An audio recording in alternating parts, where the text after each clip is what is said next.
Later, Bo.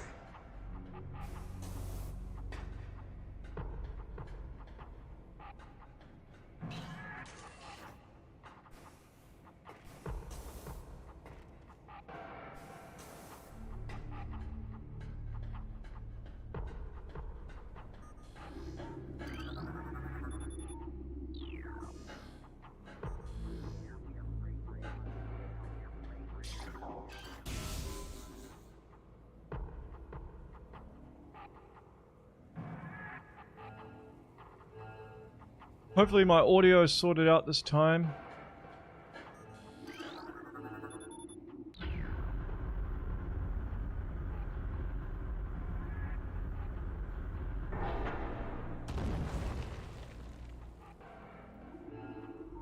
My Horizon. My Horizon?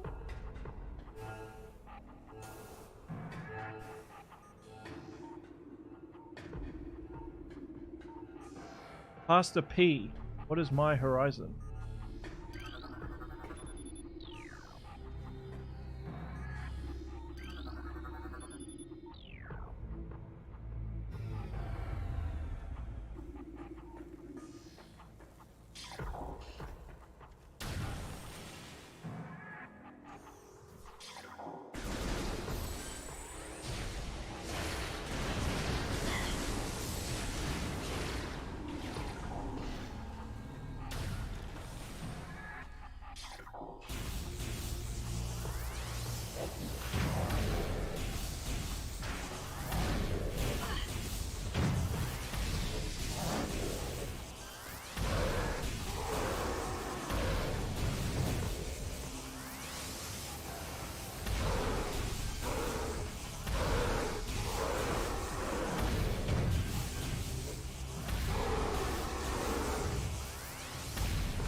Now it gets real.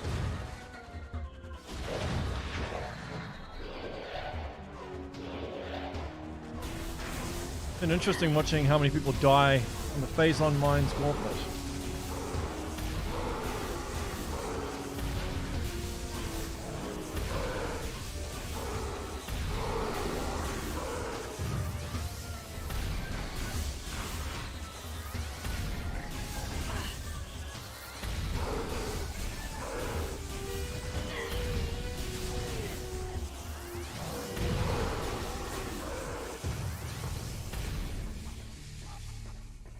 I actually really love this music. Dope.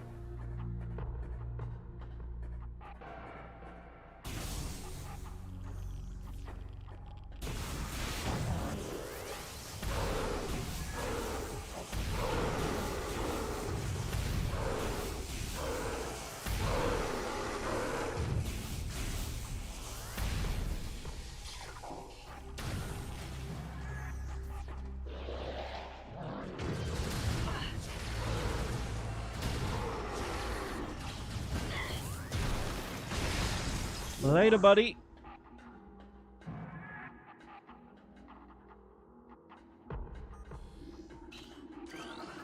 Recording to logbook. Un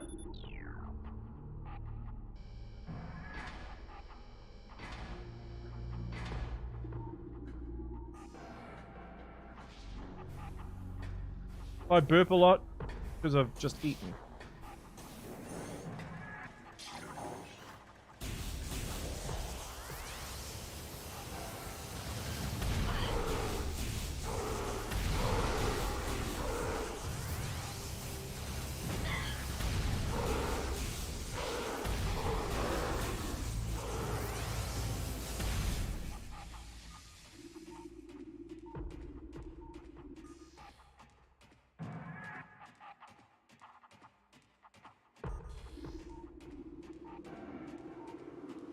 How's my sound doing? Is it all good?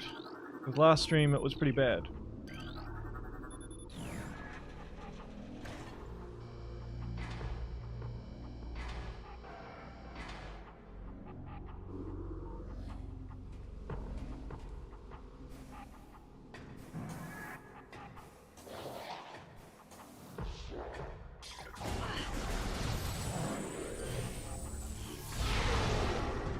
Later, buddy. Good. How you doing, Pastor P?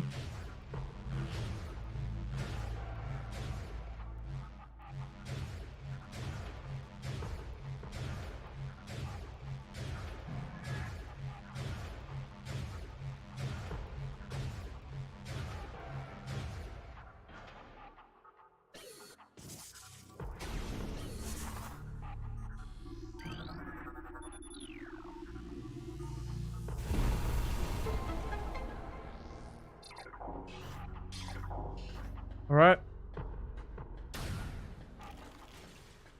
Good to hear. Good to hear. Staying out of trouble. Why do you call yourself Pastor P?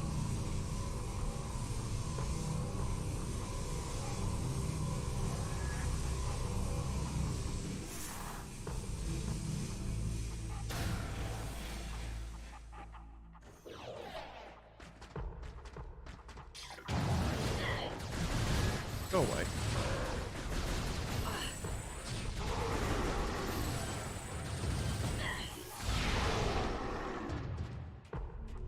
Later, buddy.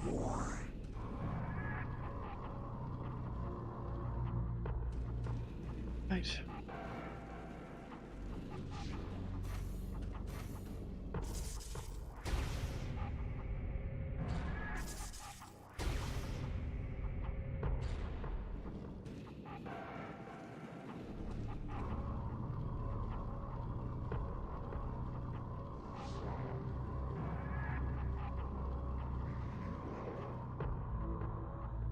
What? Man, I'm making some pretty amateur mistakes.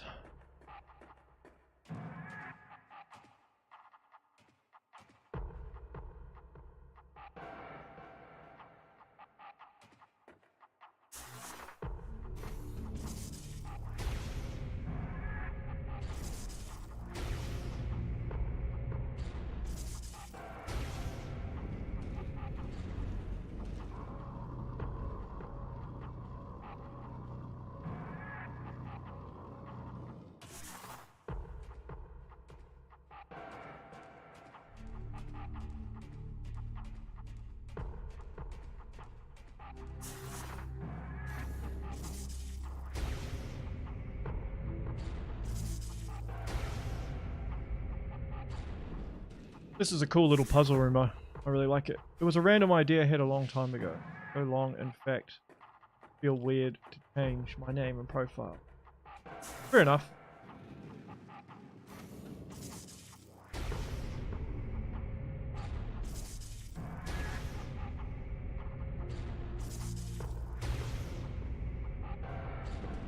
Your name essentially becomes like a bit of an IP. Brand. Gotta keep it real.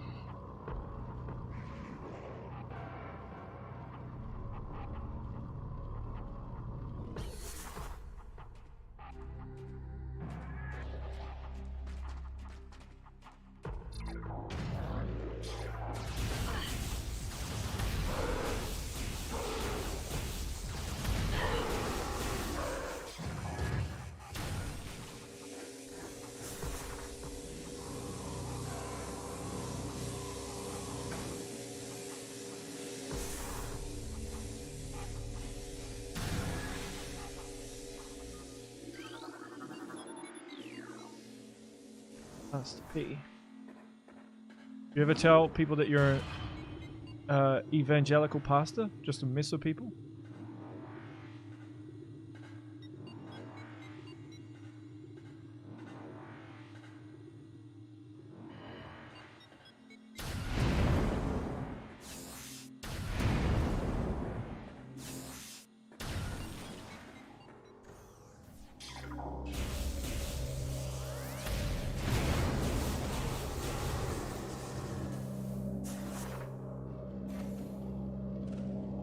Evangelical pastor, meaning a church pastor.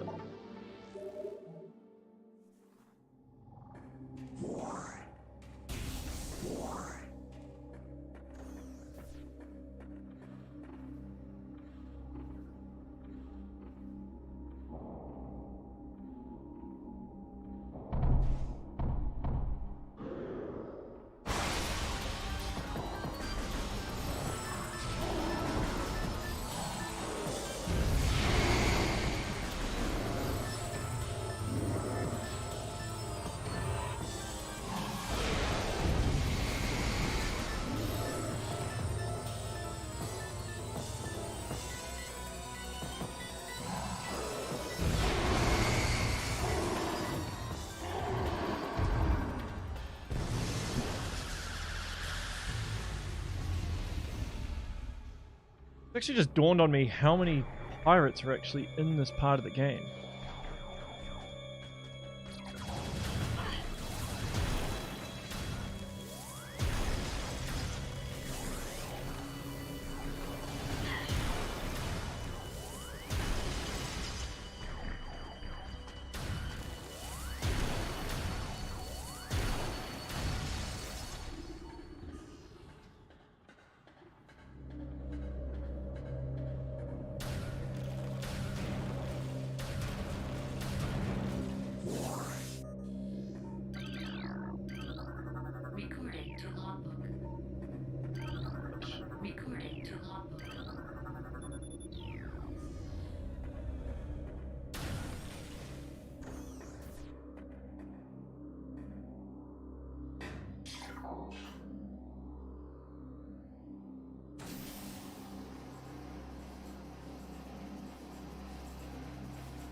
Data reset.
Come on, man.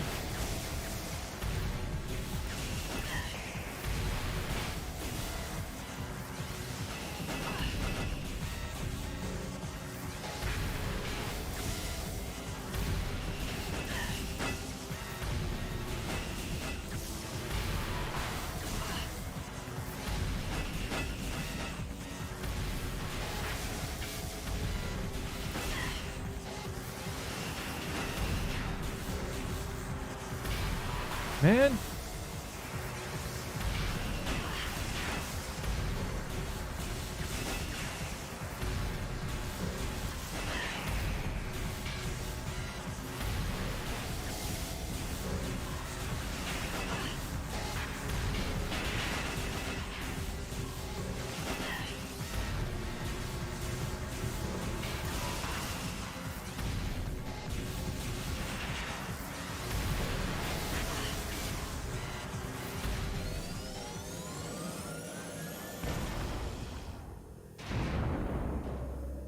Beast of Fiction.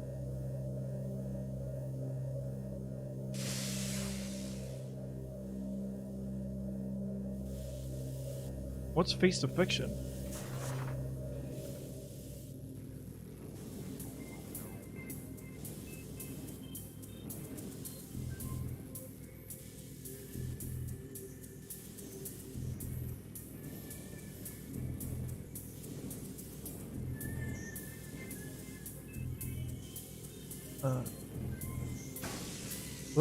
Oops.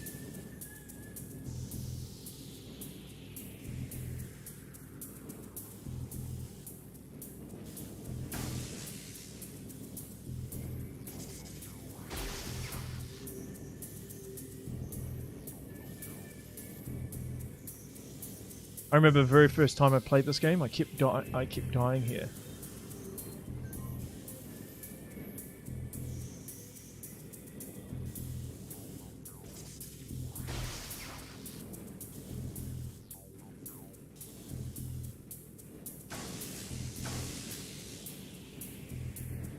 Same thing's happening now.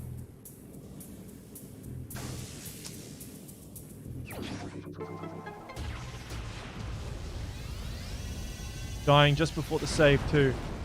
Yeah, that's the worst. I've seen a lot of new players die here because they don't expect the gameplay ramping. There's no save points.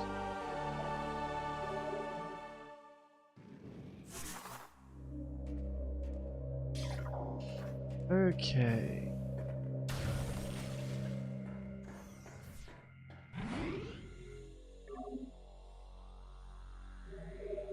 I am surprised they never added checkpoints to this remaster. I really do hope if they do the second one that they definitely add checkpoints. Because otherwise a lot of people will be throwing up middle fingers.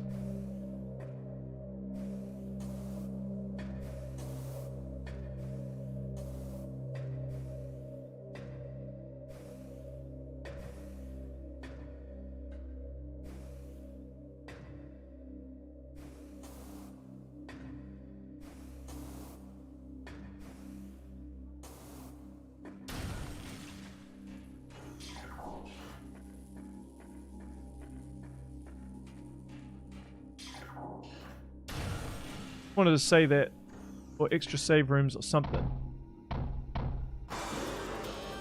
Yeah, I think it was an intentional design decision where they decided, hey, we'll just make the game a lot harder at the phase-on mines.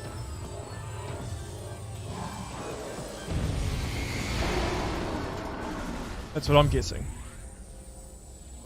Hate the room full of sentries. Talking about the ones in the phase-on... Oh no, phase-on. Indrona drifts.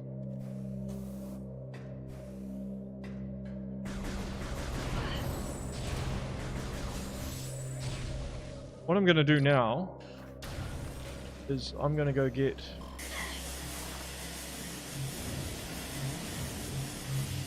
the artifacts along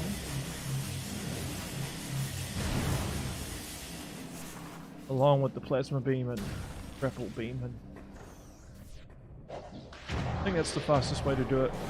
Alright. Dodge all these dicks.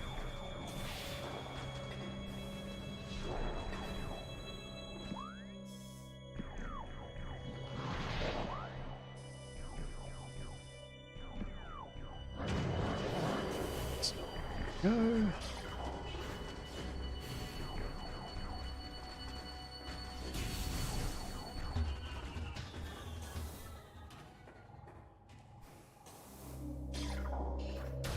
Do you think Prime 2 and 3 are on the way?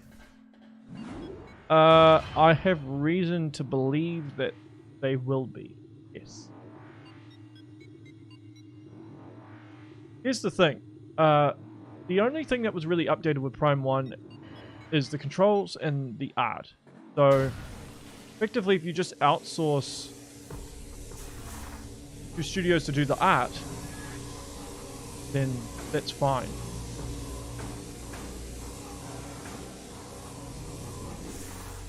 I think Prime 3 might be a bit harder because they have to deal with all the control issues.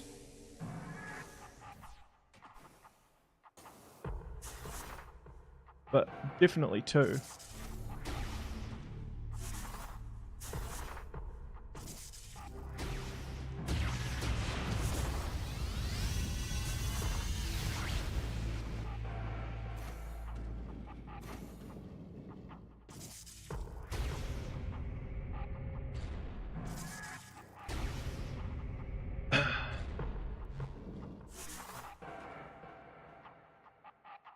Some animations too, seemingly.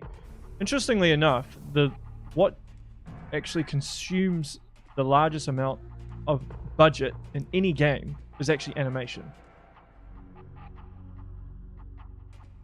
True story.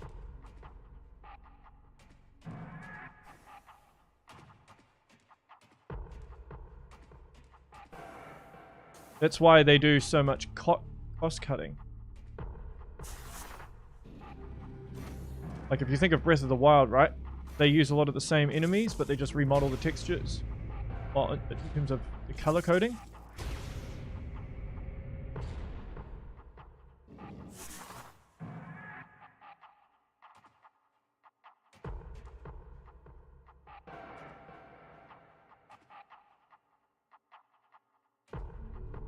Hang on a sec. Really? How so? Even without mocap? Yeah, because if you think of all the geometric work that has to take place with the skeletons and everything, it actually takes a long time to animate something. That's what actually consumes a lot of the budget in most games. That's why you see with most games that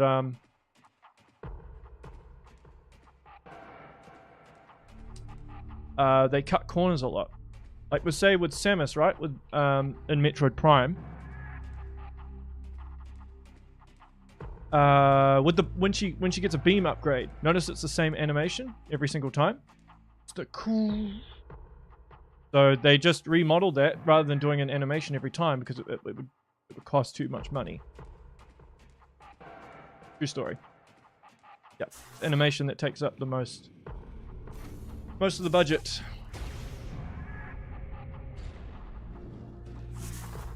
I thought it would be programming. That's interesting. No, it's animation. Always animation. And it's actually really hard to find really good animators. You'll notice with a lot of animators, they tend to stay at the same company. Because game studios will do whatever it takes to keep them.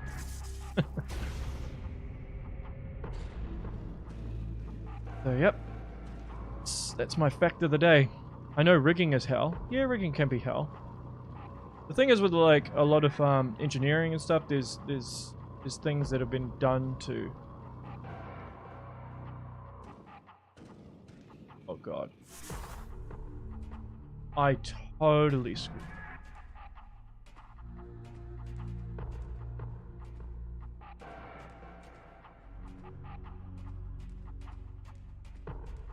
Screwed that up, mate.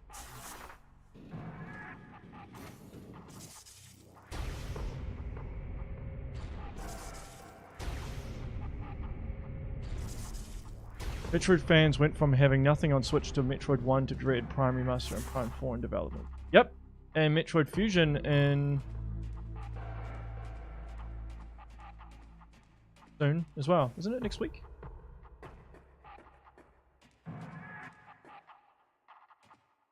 How did I stuff this up? I'm not even concentrating.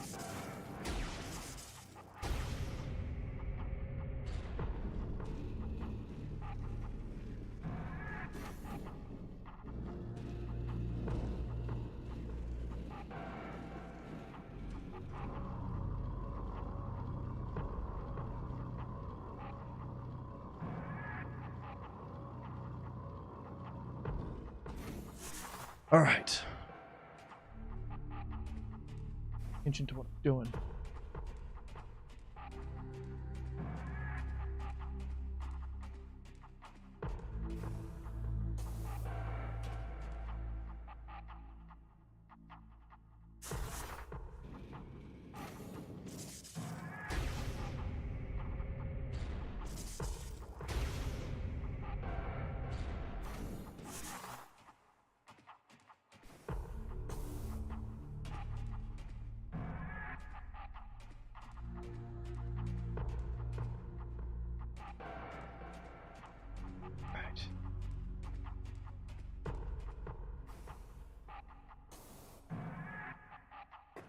Oh my god.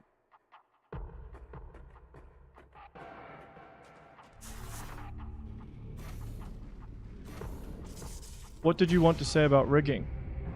What do I want to say about rigging? I don't have anything to say. Just that it's hard, just not as hard. Basically, game design is just hard. Period.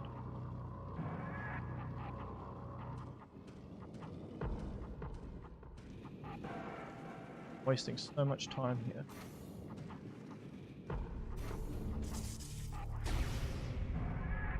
Seriously embarrassing.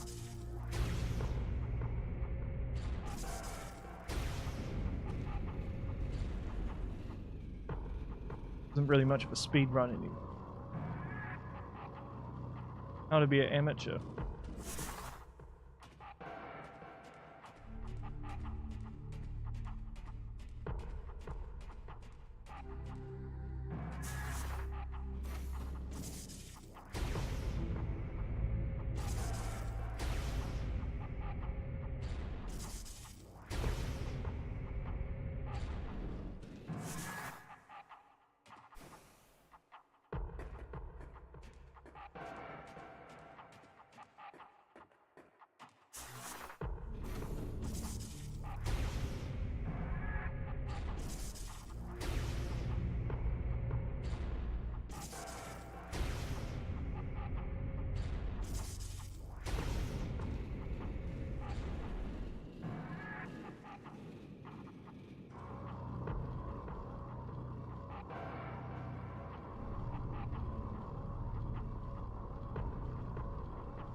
There we go, finally.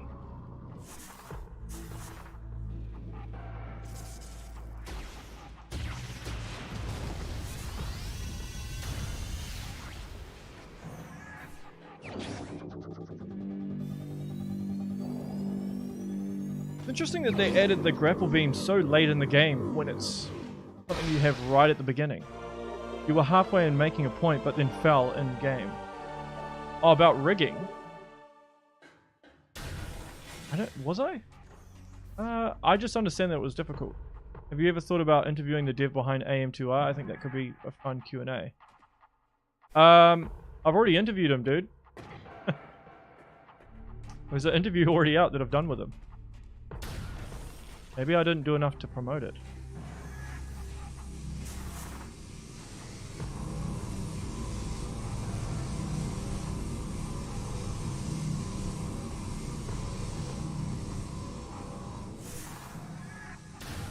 Just type Dr. M64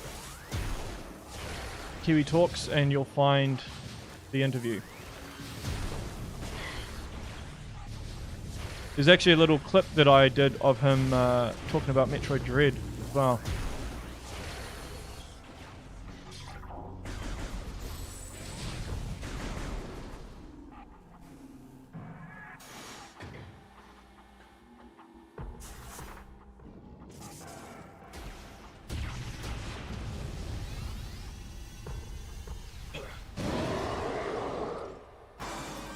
I've got to be honest, I haven't actually played the Mario and Luigi RPGs.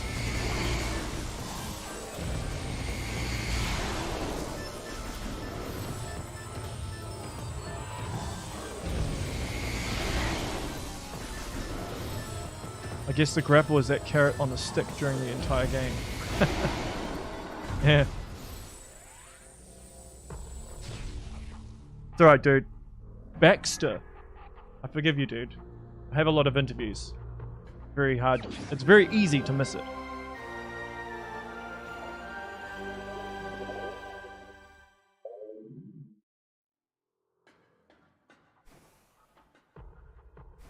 It's a pretty good interview. He talks a lot about AM2R. Metroid Dread. About game development. Yeah. Pretty good interview.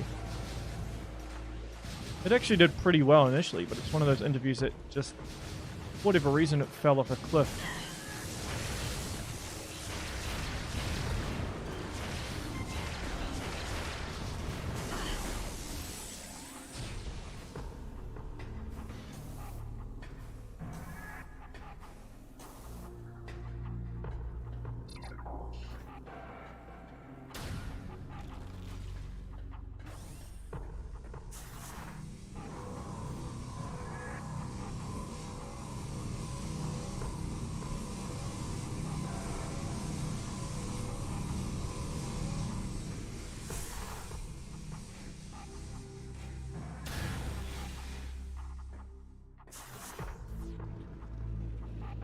was really impressed he had his hand in so many parts of the game, including people management.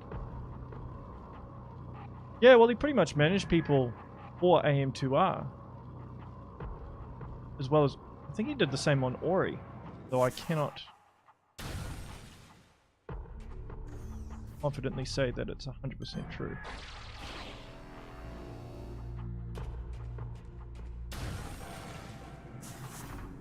Alright.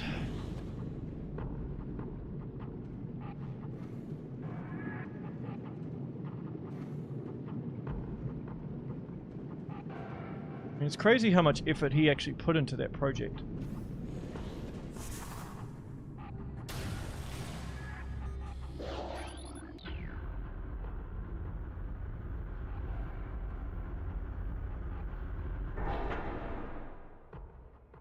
Alright. Plasma beam, X-ray, and artifact hunt now. I really wish in Prime 2 they'd made it so you could do the artifact hunt at any point during the game.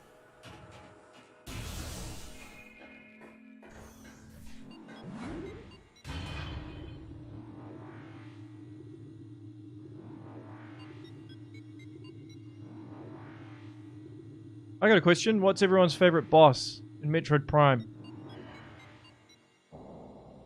Full decade of work. Just in time for the 30th anniversary too. Yep.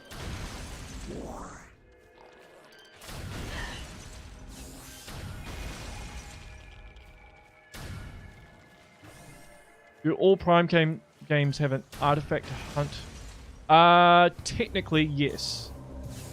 Though the second one is by far the worst, and the third one is the best. The third one, you actually collect the artifact. You do the fetch quest throughout the game, so you don't actually need all of the artifacts. Well, in this case, energy cells to beat the game. I actually think people might disagree with me, but I actually think Prime 3 has the best pacing. I know there's some people that hate Prime 3. They're like, no, these NPC characters. I don't like that. But I think it switches it up. And I love Skytown, and I love Pirate Homeworld.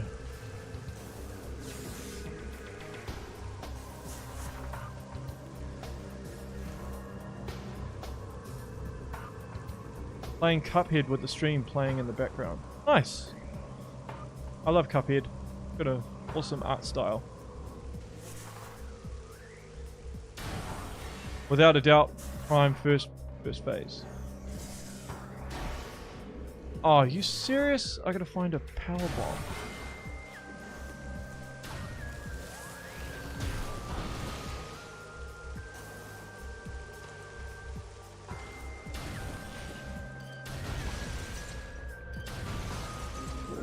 There we go. The Planet Shows of Ruins was my favorite boss. Flagra.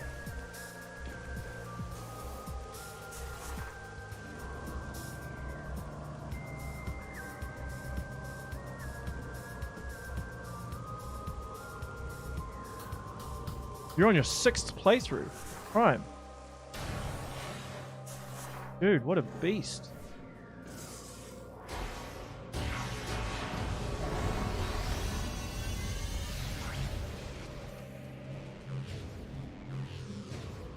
Prime 3 has cool set pieces and boss battles, and the way you revisit the planets is cool. Yeah, I think they had way better, or the intentions they had for Prime 3, the imagination, unfortunately, was bigger than the scope that they could put in to the game.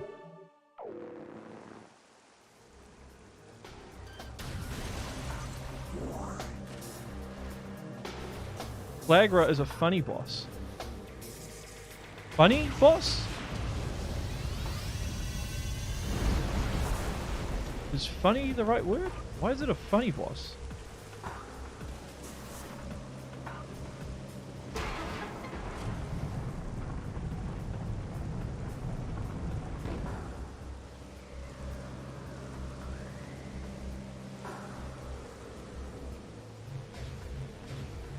"80 hours beat the GC, Wii, and Wii U like 6 times. I think the graphics alone intrigues me so much this time around." Yep. They did a very good job on the graphics front. Free.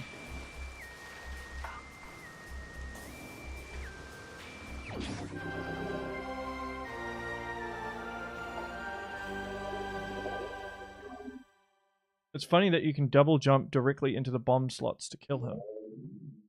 No. Really? You can do that? Why do I not know this?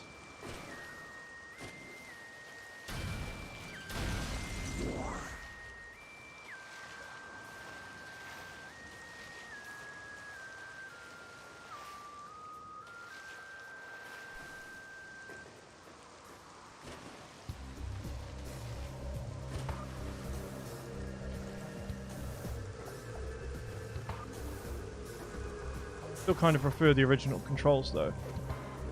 Doesn't the Switch version have the GameCube controls?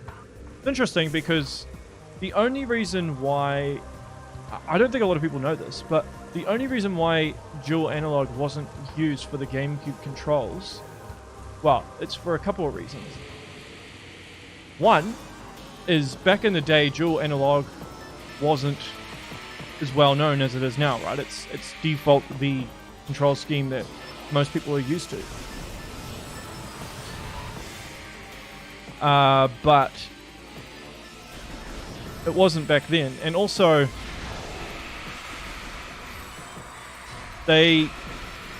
Retro were a bit concerned that the customer base of the GameCube wouldn't know how to use dual analog. So that's why they went with the control scheme that they did.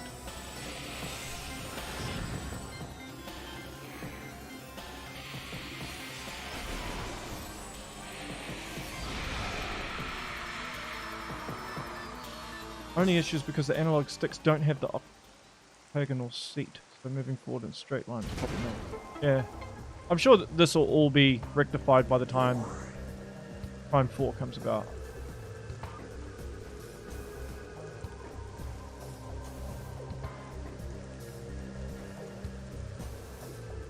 I'm looking forward to playing Prime 4. Now I can play it here. Do a first playthrough.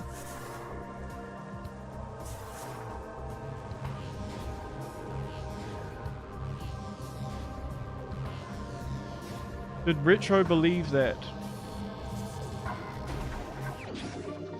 Did Retro believe that or Miyamoto? I can't say for sure. Might be a combination of both. Like, Nintendo probably looks at everything from a business perspective as well. They're probably like, well, there's not many shooters. But maybe that's why, but then I don't know. It's hard to say for sure.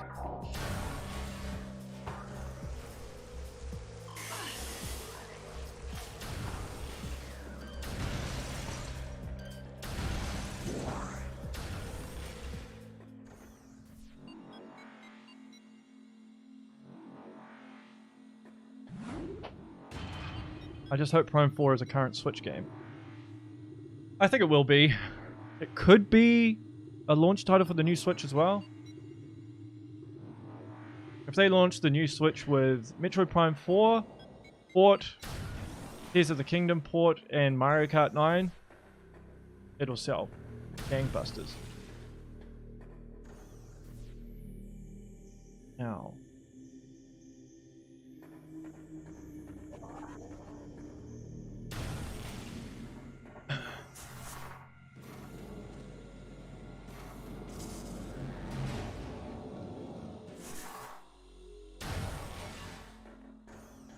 Tears of the Kingdom port as well. Yeah, for sure. When the game started development, games like Banjo-Kazooie and OOT were brand new. It seems like they didn't even consider it.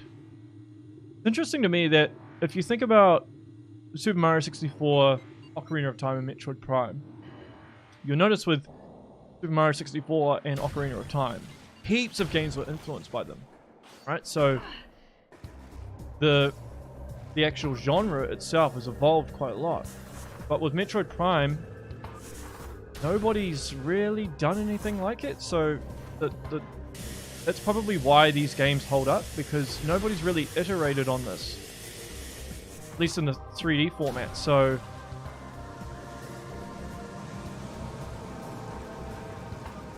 why these games hold up really, really well.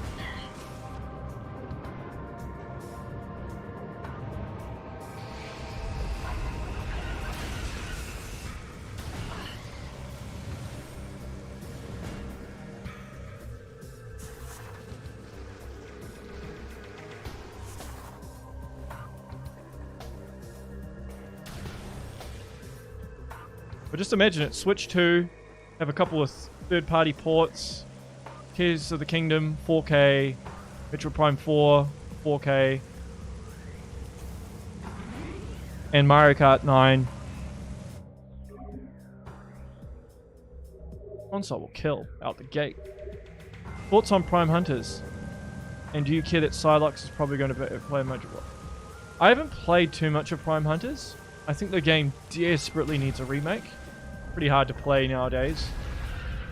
It looks pixelated. It doesn't really suit the DS. I don't mind that they're using Psylocke. It might actually prompt them to do a remake of Hunters. They might see, like, if there's particularly good reception to Prime 4 in regards to Psylocke, they might be like, well, maybe we should remake the game that references Psylocke. And they do Prime Hunters remake. They seem to be remaking every Metroid game, so...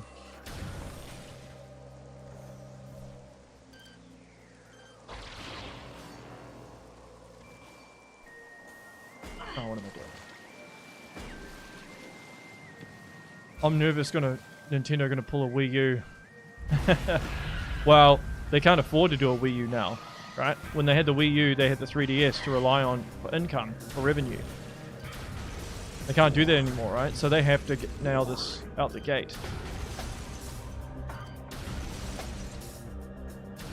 To be honest, they don't really need to do much. They could just keep the Switch format and just iterate on it, just like how Apple does with the iPhone.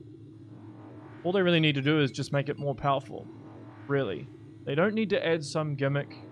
The gimmick is portable and home console. And that gimmick doesn't need to be changed. I love pinball. Yeah, pinball's awesome, man.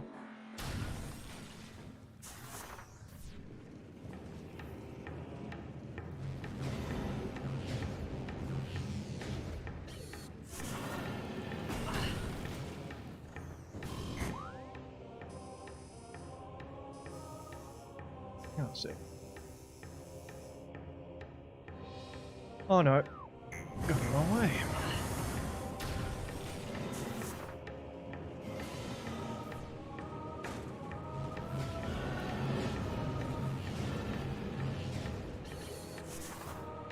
Pokemon will drive hardware sales too. Yep, true. If they launch with Pokemon, I hate Pokemon personally, but I cannot deny that it's a juggernaut of a franchise. I shouldn't say I hate Pokemon. It's just... I just think they could do so much with it. Game Freak are just coasting at this point. Like, oh, we don't have to put much effort in because it will sell regardless of what we do. But yeah, Pokemon...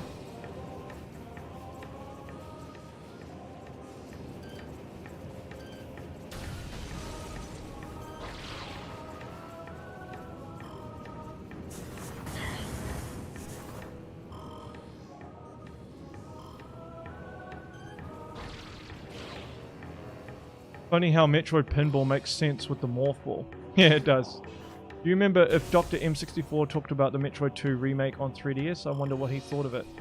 I don't recall asking him about it because I think he'd already talked about it. What I try to do when I do any type of interview is I try to listen. If the person has done other interviews, then I try to watch or listen to them. Because I don't want to ask them the same questions that have already been asked. I want to be respectful of their time. So I don't think I asked him about it because I think he's talked about it before.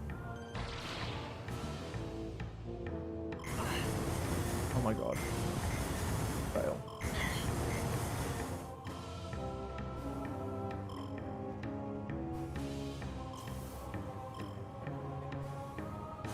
Yeah, because imagine if you do a lot of interviews, right?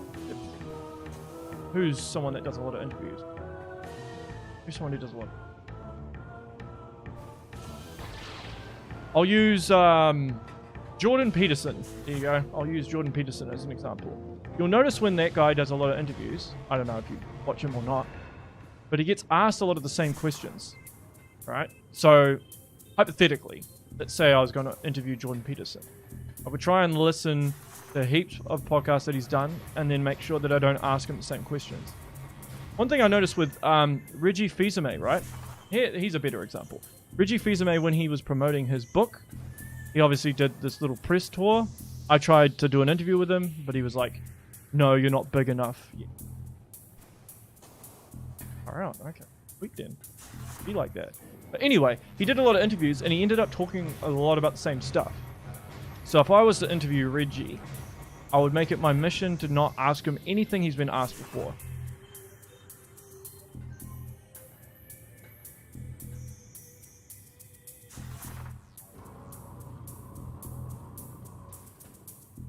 Fortunately, a lot of journalists don't really do their research. A lot of people who do interviews.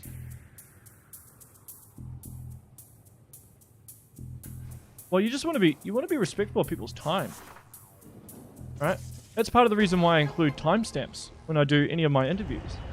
It's for your guys' sake, because I know you guys are busy, right? And it's a lot to ask of you to just dedicate 1 hour of your time. And what resonates with one person might not resonate with another. So it surprises me how many podcasters do not include timestamp. Like, yo man, respect your audience's time.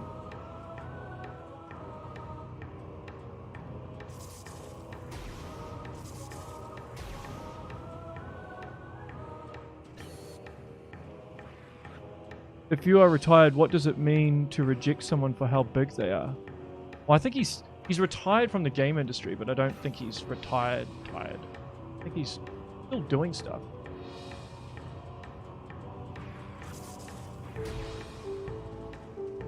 But yeah. It's alright. It is what it is. I can't really be offended by it.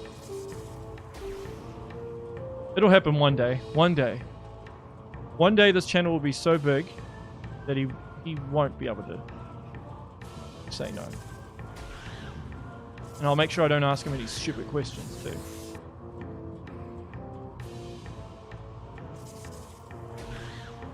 I really want to ask him, he hasn't really been asked about the Wii U situation. Because can you imagine what it must have been like for him? It would have been a stressful scenario for sure, because they would have lost so much money.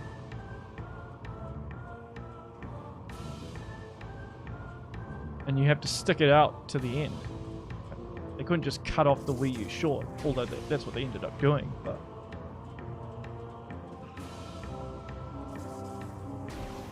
which gunship is your favorite? Prime 1, 2, or 3? Mine is 2. Isn't 2 just the Return of Samus 1?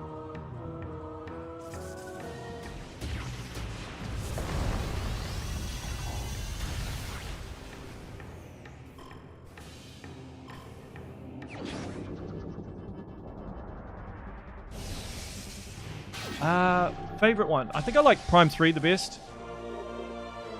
You should have seen who you've had on and he would have seen your pedigree. Yes, he should have. But I don't think he did. Because to be honest, so what I did was, I reached out to him on LinkedIn and he responded to me. And this was ages before his book was released. And he's like, look, why don't you contact me when my book's released? Because then I'll be doing interviews. And I'm like, okay, cool. Then I contacted him around about the time his book was releasing. I said, hey, just following up from before. And he was like, yeah, go through my PR person. But just to let you know, you're probably not big enough for me. And I'm like, well, why don't you just tell me that at the beginning rather than being like, oh yeah, I'll do interview. And then anyway, I went through his PR person and yeah, his PR person was like, sorry. Like,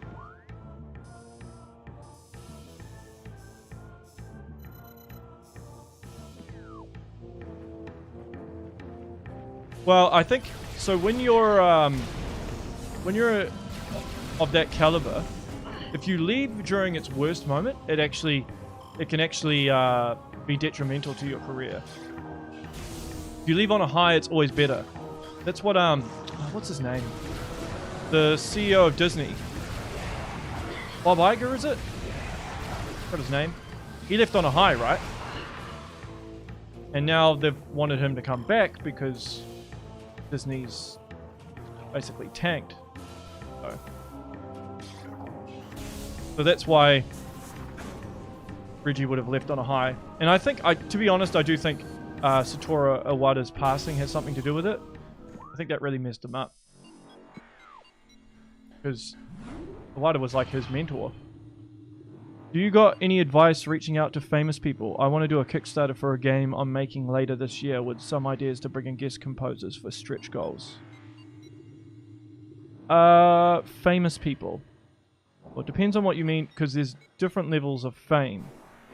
If you're talking about specifically just composers aren't hard. They're pretty easy to get a hold of for the most part. The hardest one you'll probably have a hard time getting a hold of would be Mick Gordon, because he's a lot more famous than the others. But for the most part, composers are usually willing. Do you have anyone in mind specifically?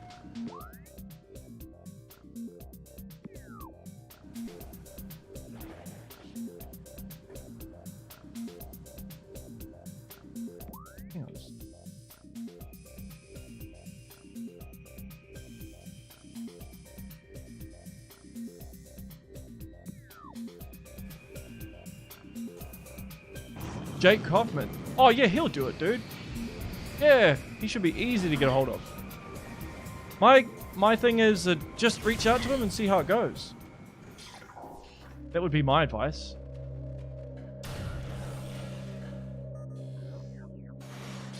For the most part,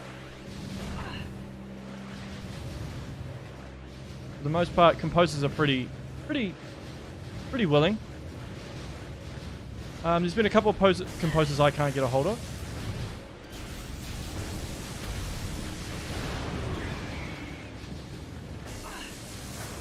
Ah.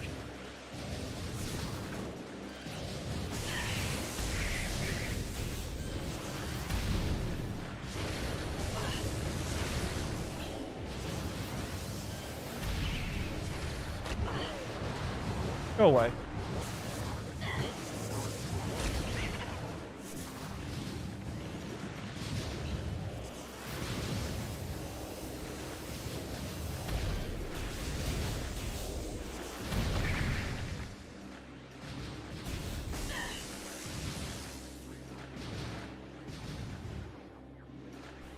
Mick Gordon was in mine specifically. Look, I'll say this about Mick Gordon. It's not impossible to get him. And I've actually been thinking about reaching out to him again because of Atomic Heart. I haven't reached out to him yet because he's still working on Volume 2 of the soundtrack, but I was planning on reaching out to him again. Mick Gordon gets asked to be on shows a lot. So he doesn't want his time being wasted. When he got me on, when I got him on, he actually said to me off air, the reason why I agreed to be on is because, one, you'd given other composers who are really good but have never gotten the clout that they deserve, right? And the other thing was, I don't ask stupid questions. Maybe my advice might be to make sure you have a list of questions beforehand and make sure they're not stupid questions.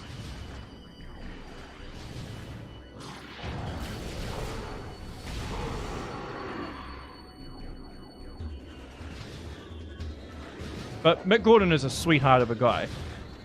He will probably reply to you. He's like the nicest dude. I think out of everyone I've ever chatted to, he's by far the nicest. Sweetheart of a guy. I'd take a bullet for that dude.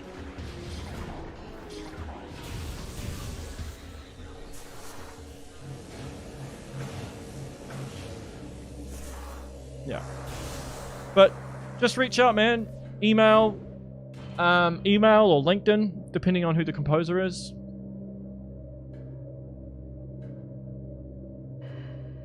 And my advice is, if you don't get a response, don't take it to heart.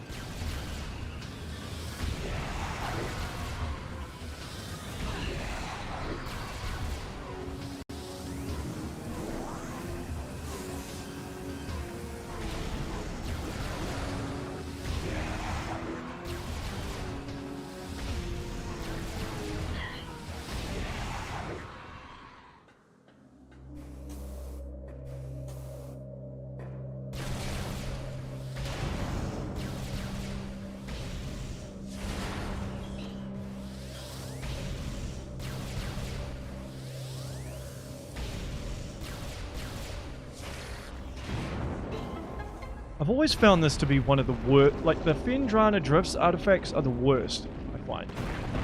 Because they're so out of the way.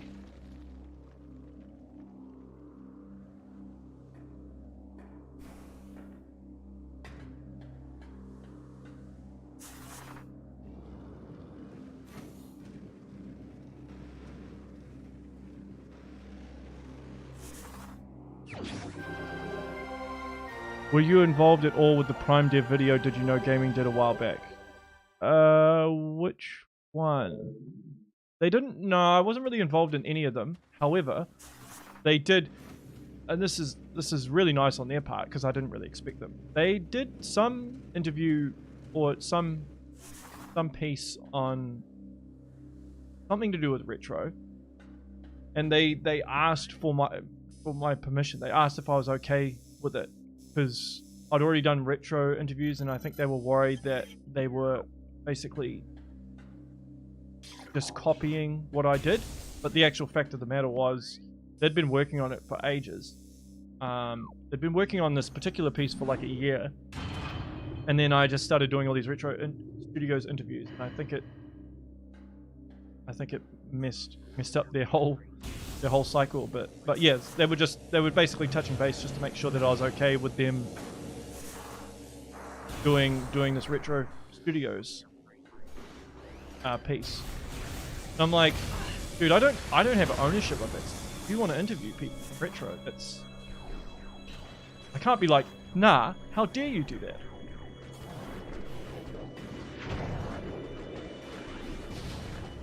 So yeah, it's pretty funny.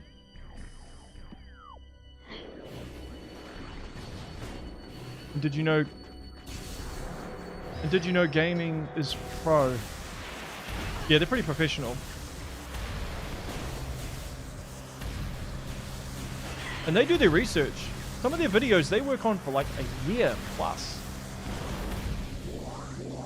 They do massive amounts of research.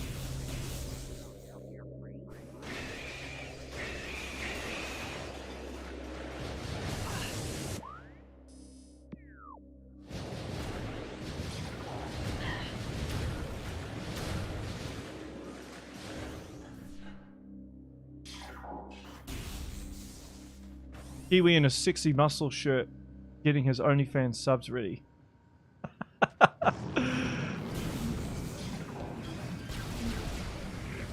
It's hot. That's why I'm wearing a singlet.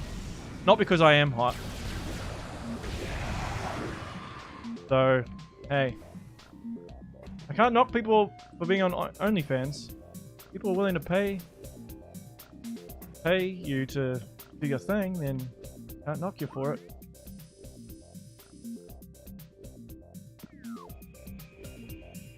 They work hard on making sure realities and accuracy. Yep, for sure.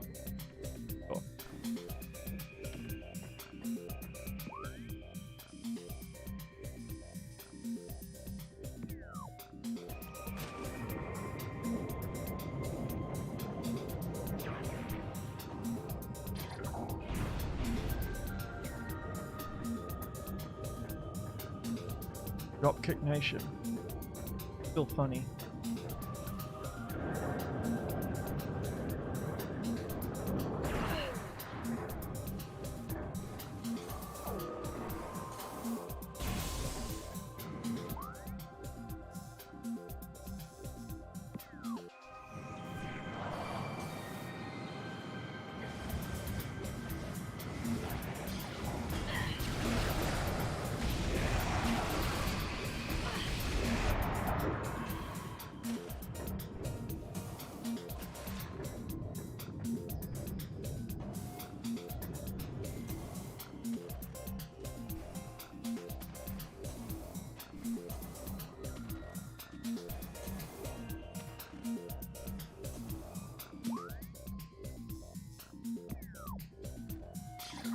I respect such integrity, and that is why your content is so important to me and for video game history preservation. Thanks. I appreciate that. I do try to make it as good as it can be. I try not to waste the guests' time. I try not to waste your guys' time. Hence timestamps. I was actually thinking, there's been a couple of times where I've done interviews and the guests actually get stunned by, I'll ask them a question and they're like, what? How the hell do you know that? But mate, I do my research. It's actually pretty funny. You see their face like, stunned.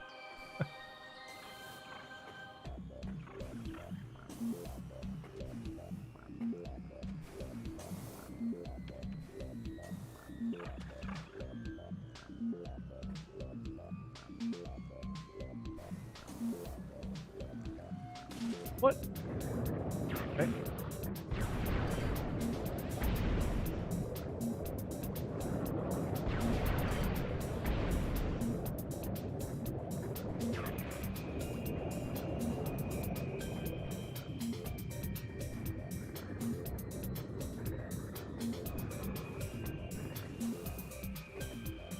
I'm hoping my audio's okay this time.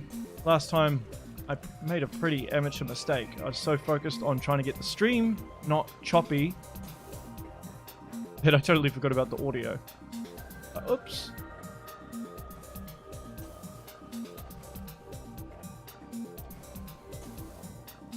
Imagine if you went clubbing and you heard this jam.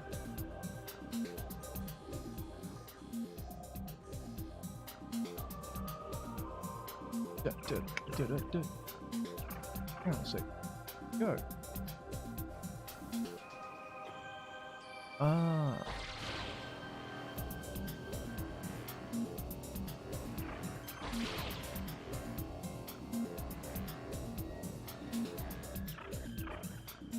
Here's a question. How do you guys find so much time to play video games? I basically have to set time aside, like allocate time specifically for it. Otherwise, I'll just...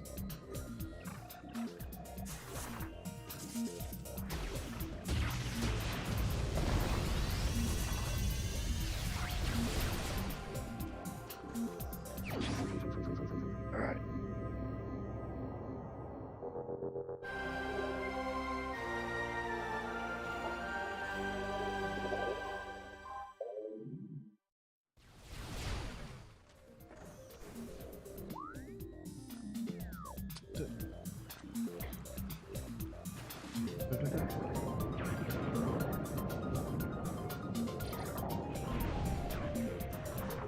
Do you know that Kenji Yamamoto made the entire soundtrack in 3 months? That's crazy. His best work made in 3 months.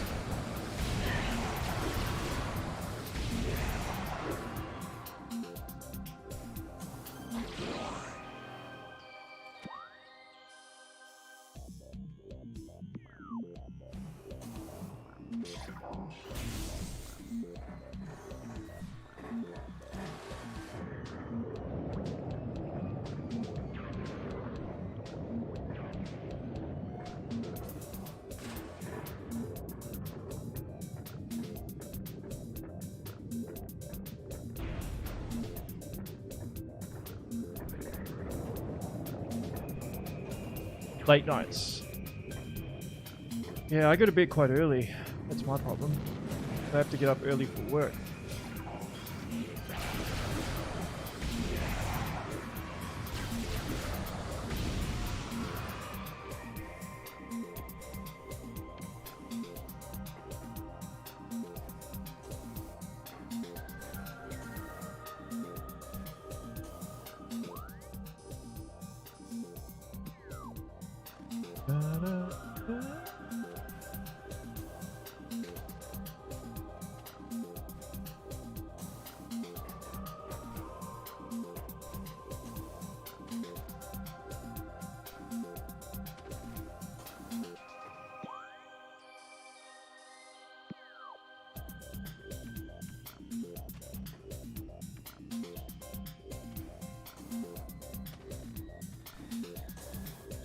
Can you speak Japanese?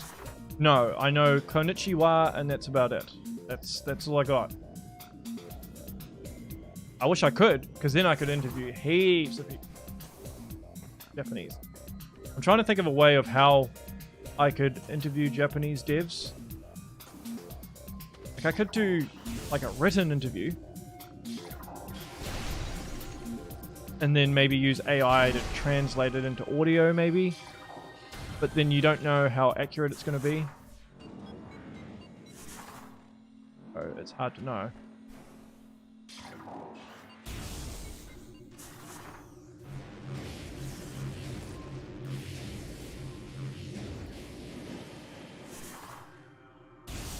So is this your game, your goat?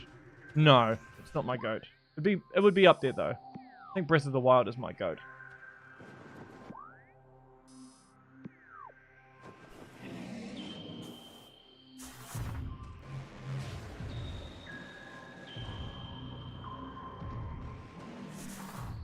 And I think now that I'm playing through it again, I'm like, is this my favorite Metroid game? I don't actually know. Because I think there's some things that are a little bit dated now. Well, things they could have improved on. I shouldn't say dated.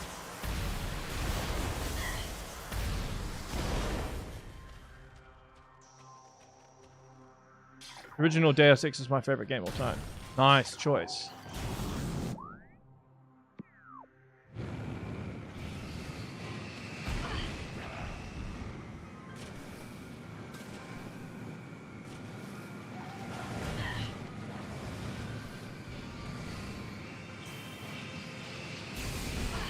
I really like Deus Ex Human Revolution as well.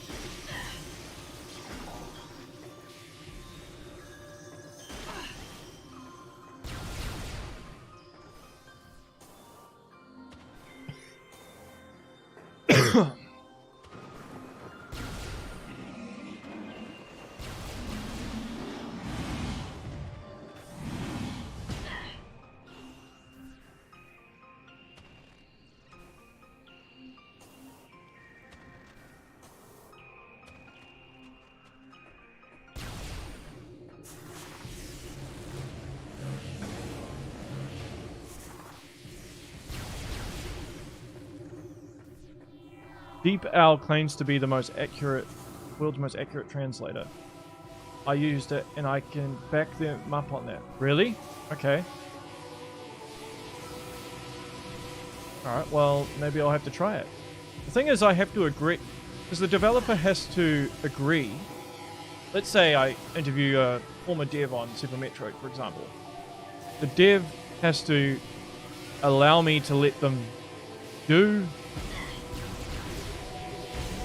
the whole translate, AI translate.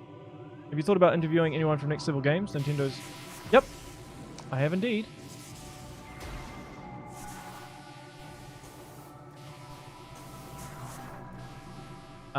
It's just trying to find someone who's left the studio.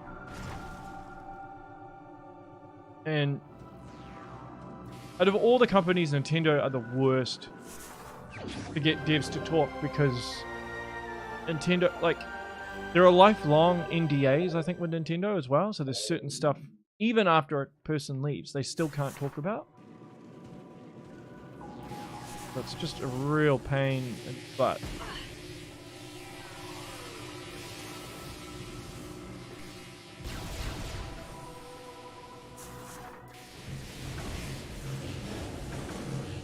What should I do? Should I get the rest of the artifacts, or should I go to phase on mines? That's what I'm trying to decide, right?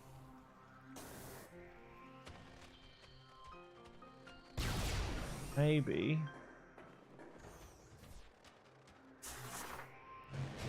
I should just go to phase on.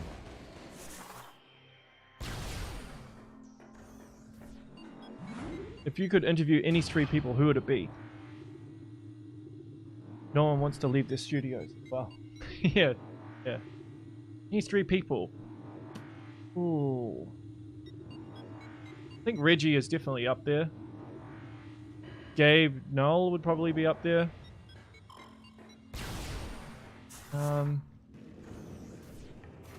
Third person. There's actually quite a lot of people I'd interview. And even people that aren't necessarily game developers, but they're associated with that stuff, so... I don't know, it's hard to say.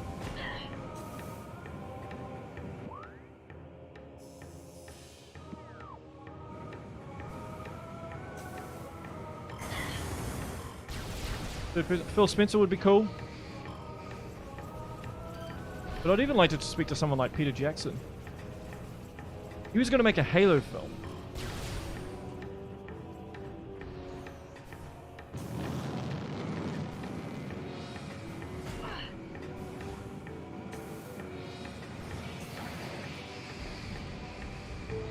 Just Spankenberg.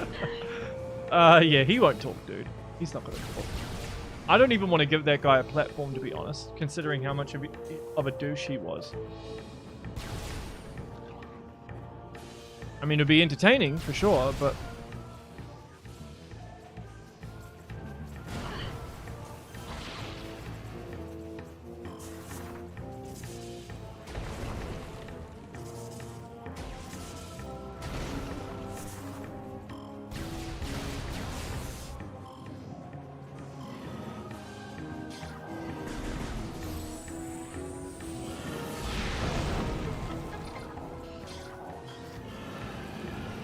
I mean, would you guys seriously want me to give that guy a platform?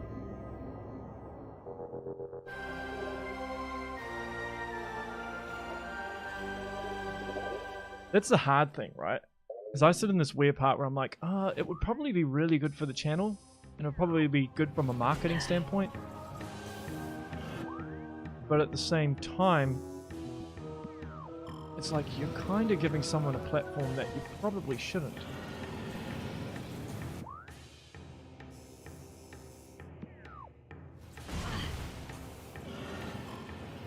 So yeah, it's a tough one. I don't even know who he is. Basically, he was the founder of Retro, and he did a lot of dodgy stuff. He was getting strippers and prostitutes and stuff while all the Metroid Prime devs were working 100-hour weeks trying to get the game out the door. Yeah, I don't need the bad press. You are right.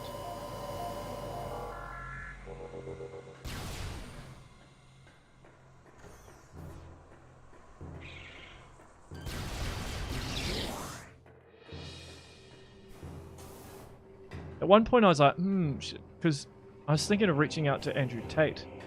He used to play Mario Kart and he used to be a fan, and now he's like a hater on video games. But it would have been fun to talk to him, but he's in prison. Oh well. He might not even agree to do it. And would people want me to do it? I don't know. I heard stories that the founder of Retro wasn't a good person, but I never learned his name. Yeah, he wasn't a good person. Well, who knows? He might have been a good person, but he did a lot of dodgy stuff. Actually, what am I talking about? He's not a good person. People can change, though.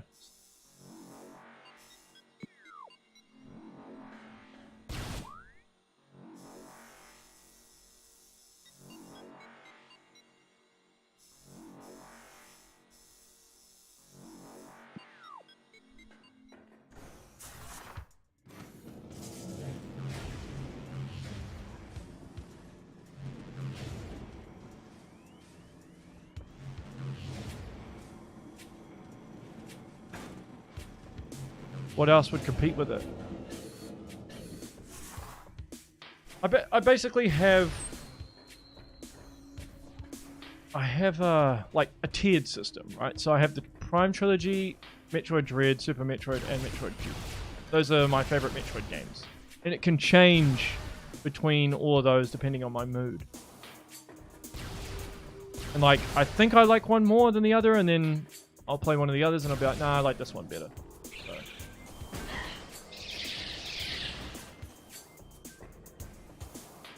Like, I think the pacing in the 2D games is better than the Prime Trilogy, But then the Prime trilogy is more immersive, and it has cool stuff like the visors.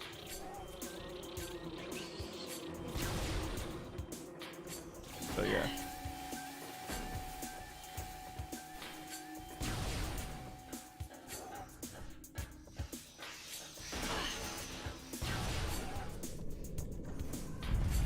Even if you did interview Jeff, it would probably be hard to try and ask those questions without sounding confrontational. Yeah, like one of the things I try to have a relaxed approach when I'm speaking to someone, because they're more natural that way, right? If you're trying to have a decent conversation, if you try and force someone to talk about something they don't really want to talk about, then it can kind of mess up. Oh no. That's how it goes.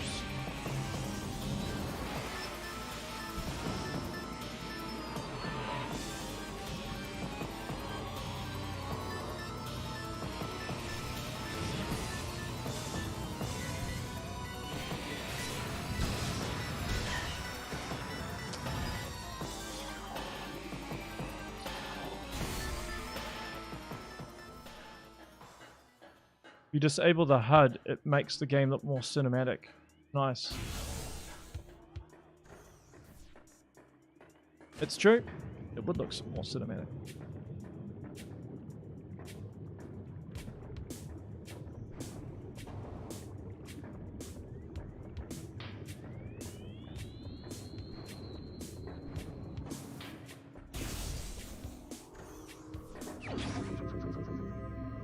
My favorite is Prime 1 since I consider Prime as super but in 3D and I find 3D way more immersive. Yep, I agree. Look, I love Prime 1. I just think there's elements of the sequels that do stuff better. And I like that they switched it up with the sequels. Like Prime 2 specifically, right? It's really unique. It doesn't, you know, its own visors, own suits. A lot of beams, interesting beam combos and stuff like that. So it's one of the cool things I like about it. I mean, the only thing I really dislike about Prime 2 is just I think some of the difficulty is cheap. They just don't add save points just because they wanted to make it harder, but it doesn't necessarily make it more fun. And the backtracking is a bit tedious.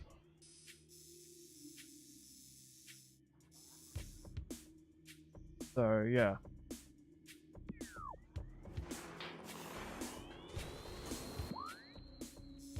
That makes sense.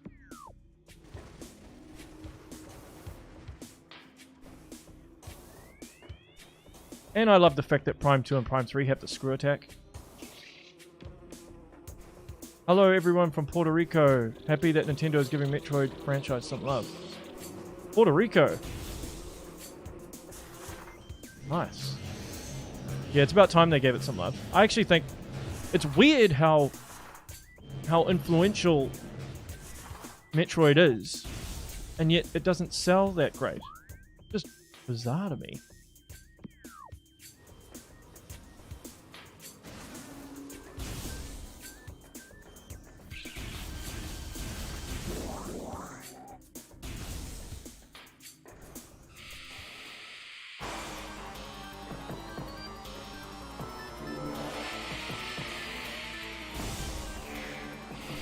I kind of hope Prime 4 takes place in a different time, like after Fusion or something. I wouldn't count on it. I seriously wouldn't count on it.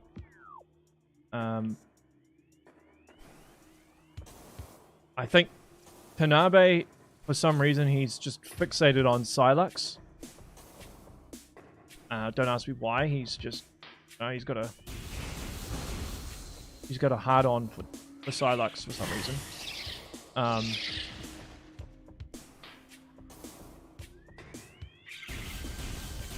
I mean, maybe they could do another Prime at some point that's... The Prime 2 key hunt was actually what tipped me towards liking the game. I liked the detective work. Fair enough. Can't argue with that.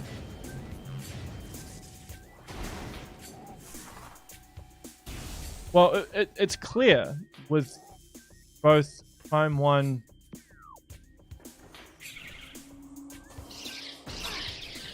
Prime 1 and Prime 2. So, some of you might know this, some of you might not. So the fetch quests were added by Nintendo of Japan because they were worried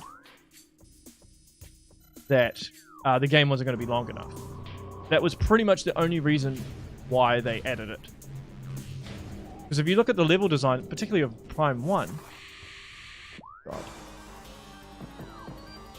God. It's not really... The way the interconnected level design happens, it's not really designed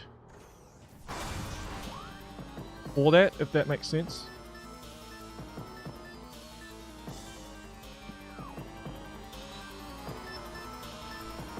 Not really designed for the artifact hunt because it was added pretty late in development. Okay.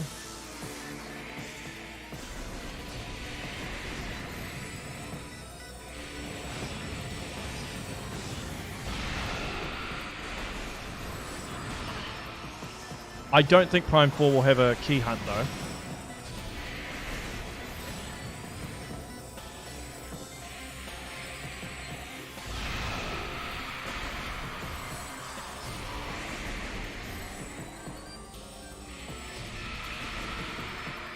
They always wanted Prime series to be focused between Metroid 1 and 2. Weird player testers didn't let them know the game before the fetch quest was split. Yeah, that is true. Why didn't the... But then I suppose by that stage...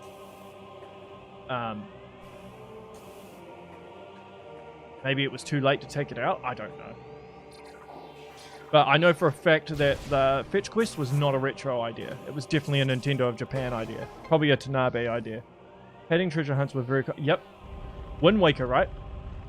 I'm not a huge fan of Wind Waker. I don't particularly like that Zelda, but I remember that the Triforce quest being like horrible, and I hated it.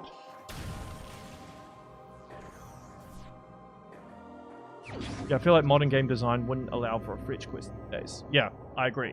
So I don't think Prime 4 would have it.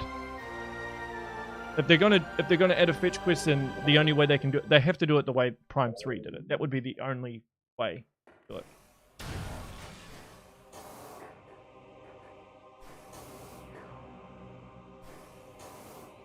The heck?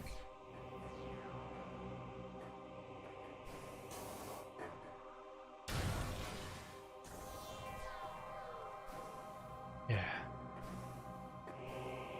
Like, I've always felt like the artifact quest is a bit of a pace killer.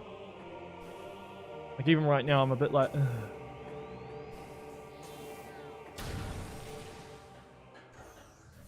Skyward Sword is the same. They added a few hours of fluff at the end for no reason. Not even in the... They did it in the beginning as well. For some reason, after Majora's Mask, Nintendo just started making the intros for the Zelda games like super boring up until Breath of the Wild. Right from Muzzfly. I don't even know who that is.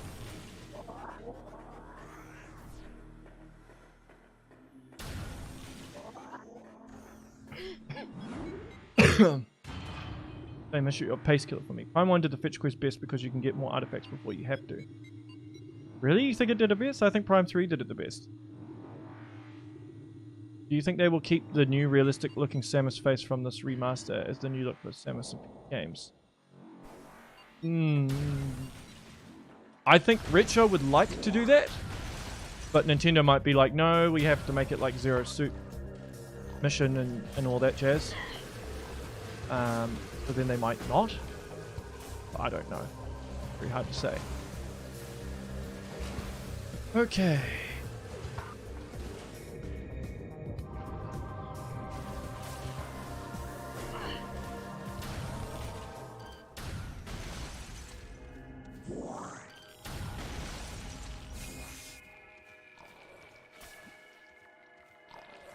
I hope they fix Samus's face in Metroid Prime 2 in Zero Suit.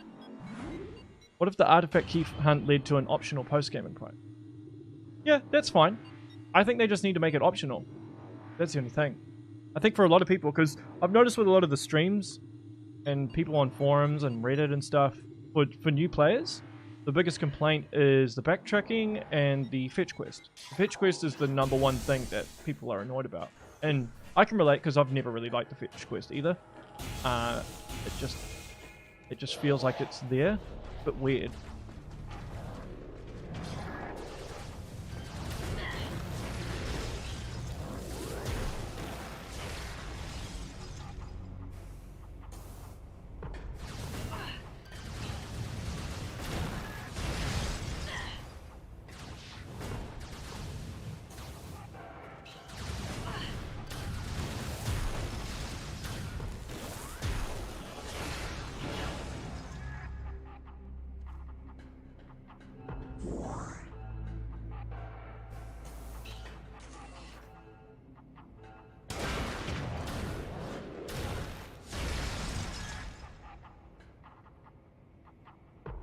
Honestly, I never liked the Wii motion controls.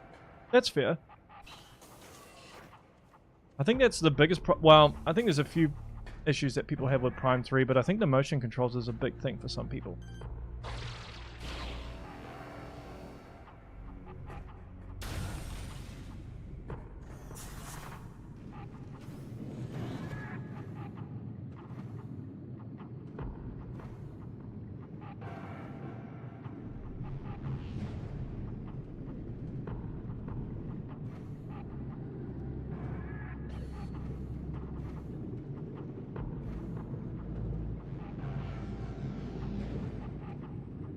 How do I...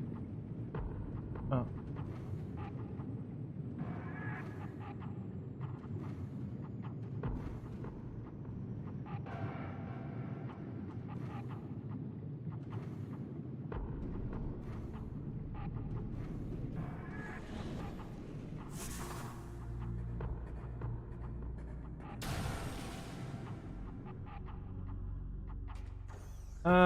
Well, I don't think they are afraid of creating short games. It's just that...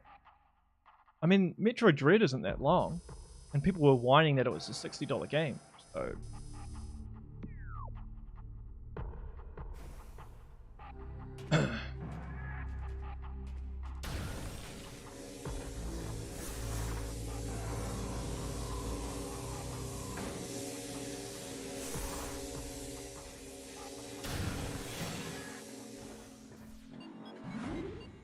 I'm just glad the ending is tied to scans collected in now time. Do you know the reason why Retro decided to outsource the remaster?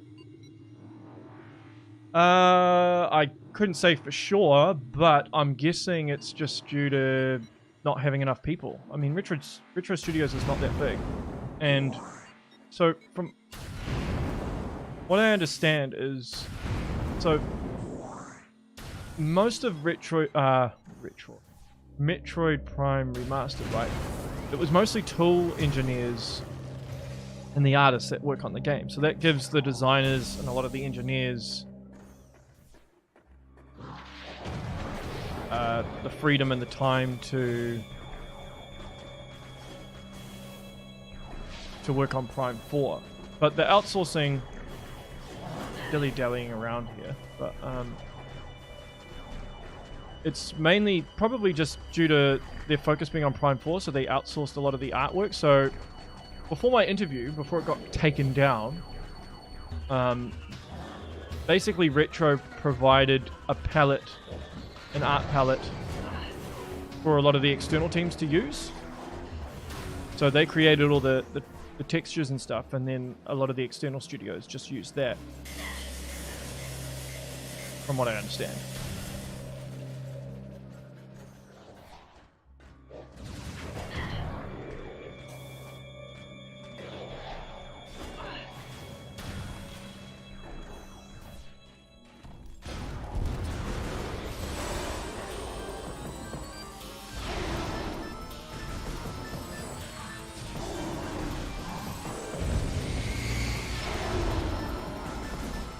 People who whined about Dread's length obviously holds no... Yeah, well, some people only like to play a game once. They're not into replaying, and I actually think Dread is a great game to...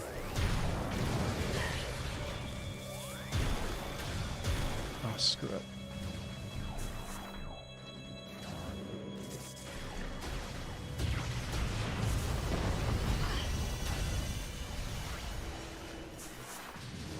Dread is a great game to replay, particularly because of all the sequence breaking, right?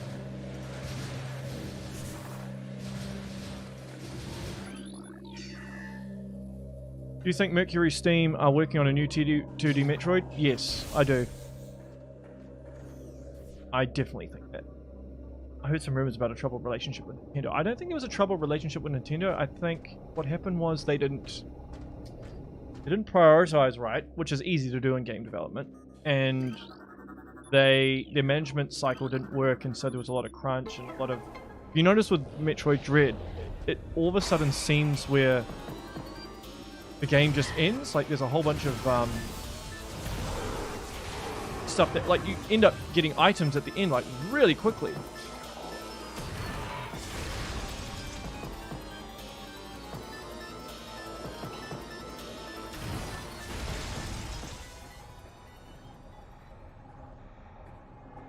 Yeah, the remastered version goes on for like 7 minutes.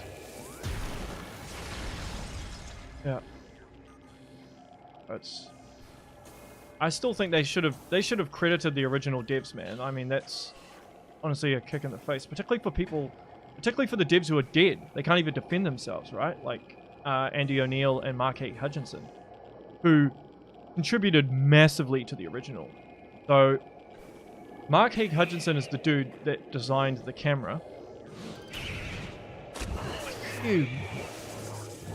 And Andy O'Neill did the morph ball physics, which are huge aspects of the game, right? So it's a bit of a slap in the face.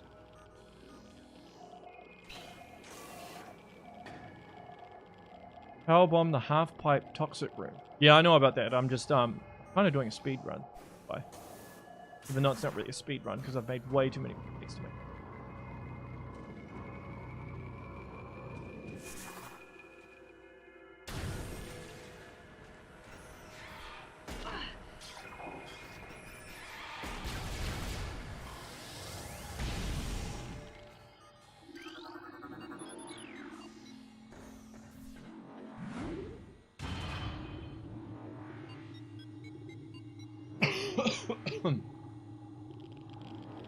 Towards the end, items are dropping constantly and they hardly last 15 minutes, sometimes before being replaced. Yeah.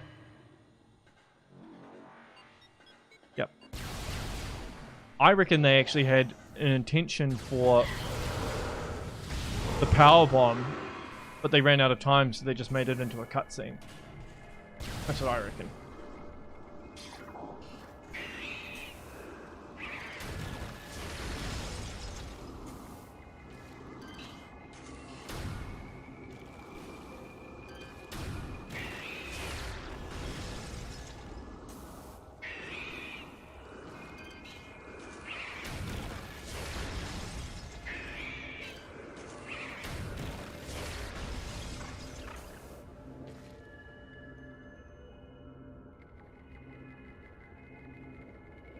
The face-on kills you way faster in the remaster.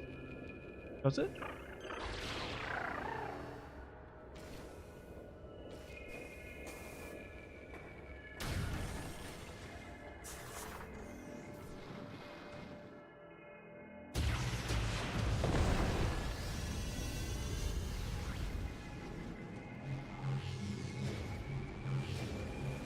This is one of the worst items to get. That artifact there. Pretty much just like, you know what, we need to use the phase-on suit for something. We'll just do it.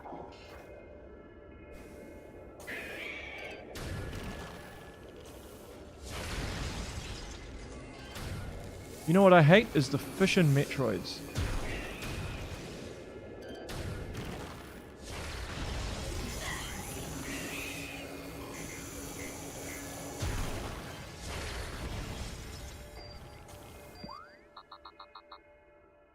I know.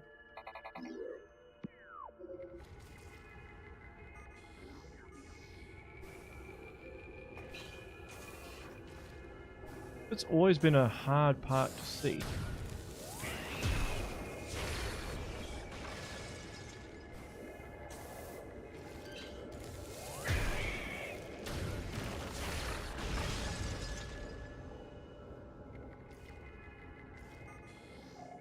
Really hard to see in this room.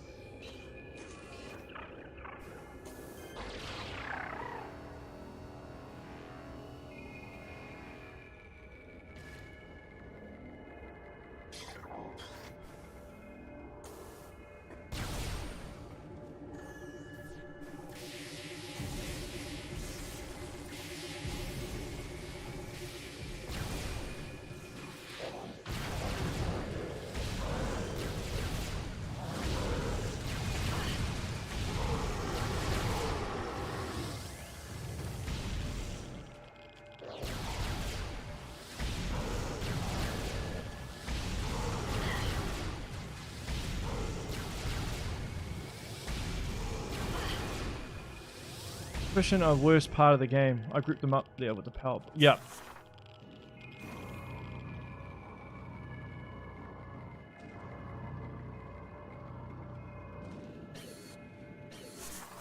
In Trilogy, I never defeated a Mega Pirate. Yeah, Mega Pirate's not that hard, dude. You just, I think the hardest part about it is just those, as the pirate troopers.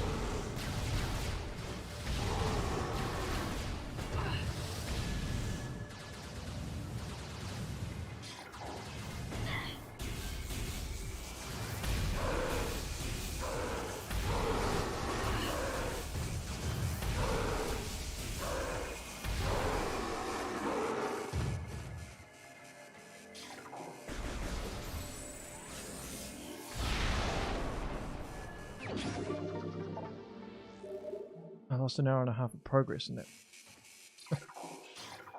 Is that true for more environmental damage? I don't remember the lava killing me that quickly either.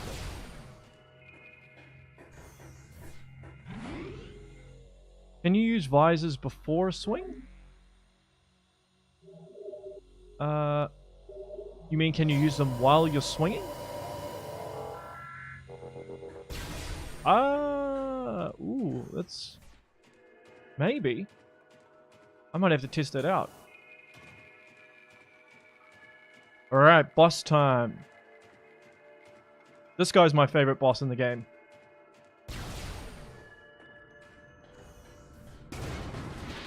Yep, I ignore the pirate troopers as well.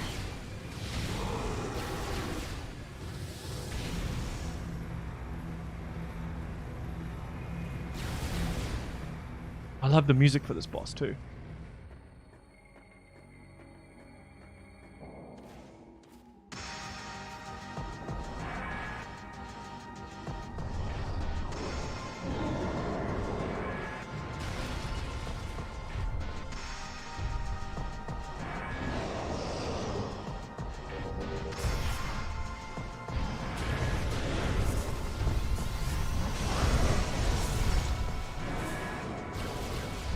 What? Oh. That didn't work.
I love the Phazon suit, man. It looks so sick.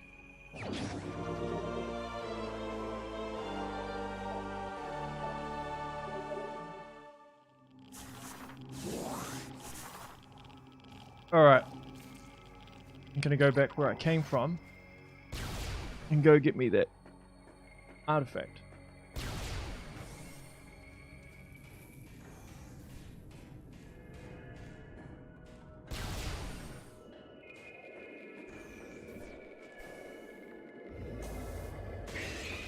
Oh, what?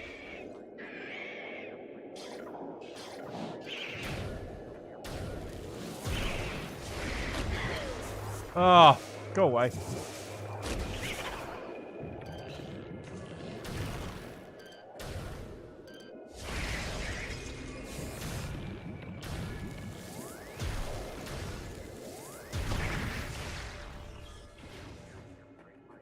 Alright, let's see if you can swing.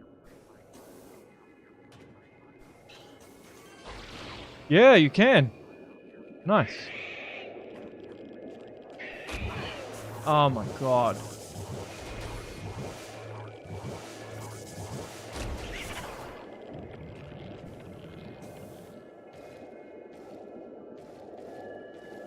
Oh, I can't even see.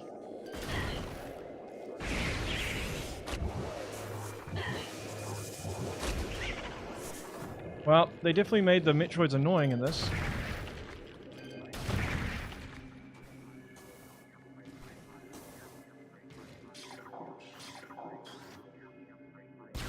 Yeah, the dark suit's pretty cool.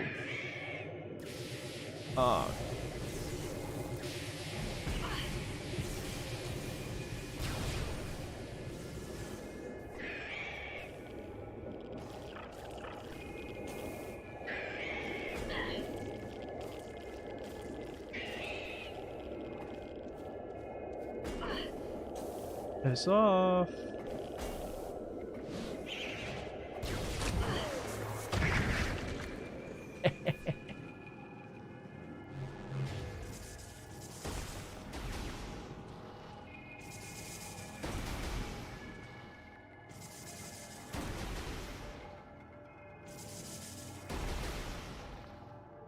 Yeah, I think the dark suit... A lot of people like the light suit, but I actually prefer the dark suit. It looks awesome. The way the Metroids bump into you and try and get in front of you remind me of cats. Doors kill. Indeed they do.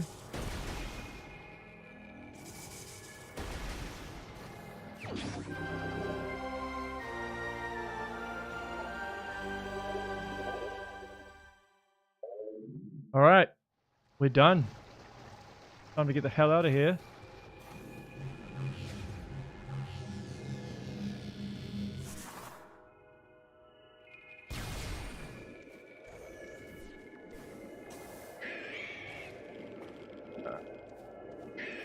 And try and get all...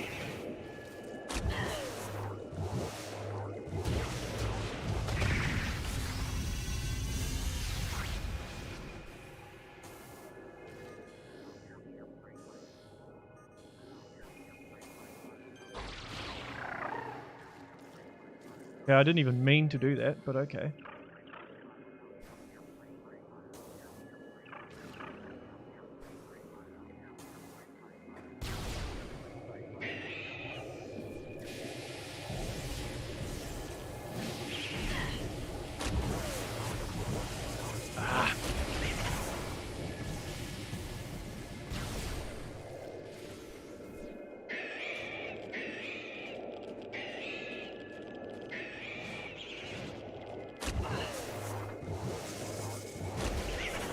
I'm glad this room is just normal Metroids.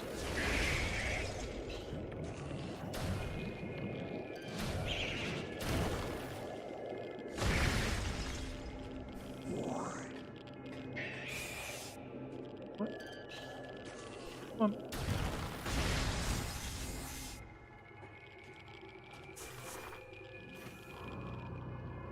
Alright, time to kill Ridley. Metroid Prime, and then we are done.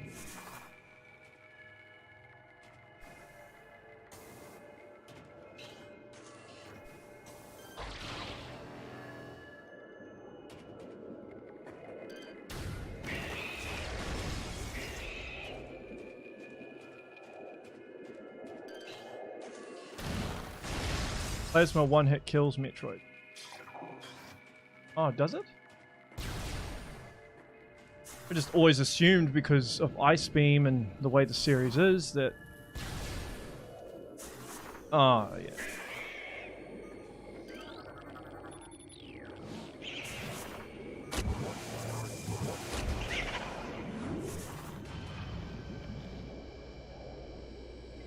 Oh, charged. Okay. Phazon suit is top 3 suits ever. Yep. I hope with Prime 4 they do something a little different. They don't do the whole... Go. Hey.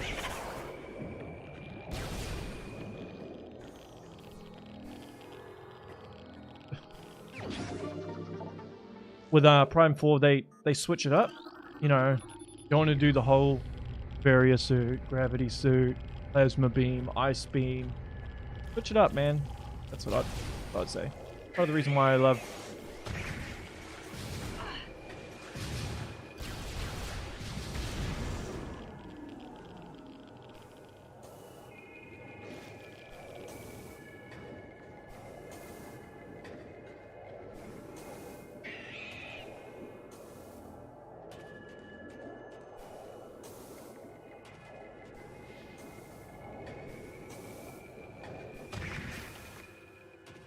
The Metroid just killed itself.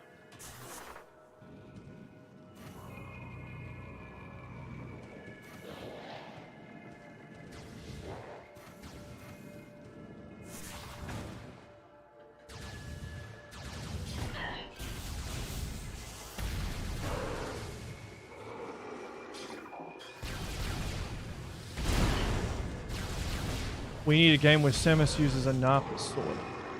Yeah, for sure.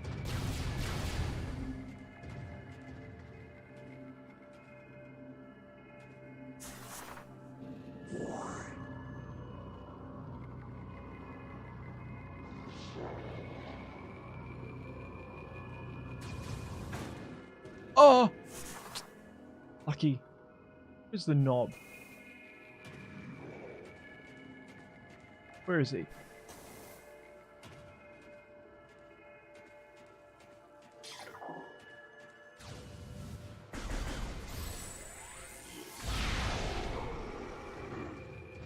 Thank you.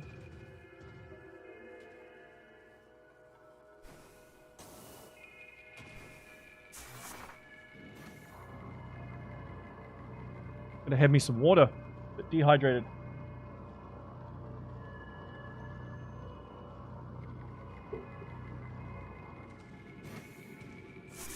Wonder if Prime 4 will be revealed at E3. Well, there is no E3, but a Nintendo Direct.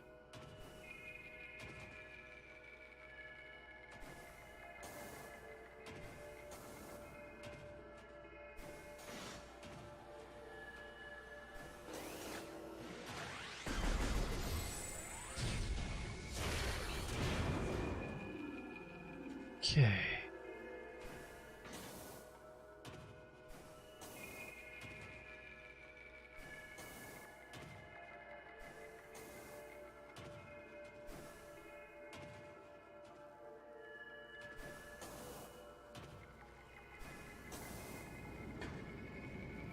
All right. All I want from Prime 4 is to take some cues from Doom Eternal for movement upgrades. Yep, I agree. I've been trying to get a dev from Doom 2016 on the show for a while. It's really hard. They don't want to talk because I want to know. I'm like, was Doom and Doom Eternal influenced somewhat by Metroid Prime? Yep, the Doom Air Dash, which is basically flash shift in 3D. They could easily add that. And I think if they can somehow add more of the agility from the 2D games, I think that would help a lot.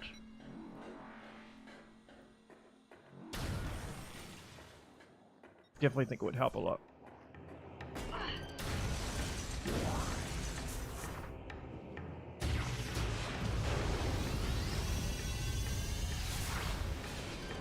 Mike Wicken, buddy, how you doing?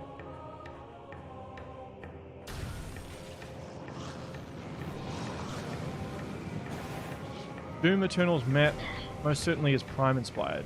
Oh, maybe a Doom dev can confirm. That's usually how this stuff works.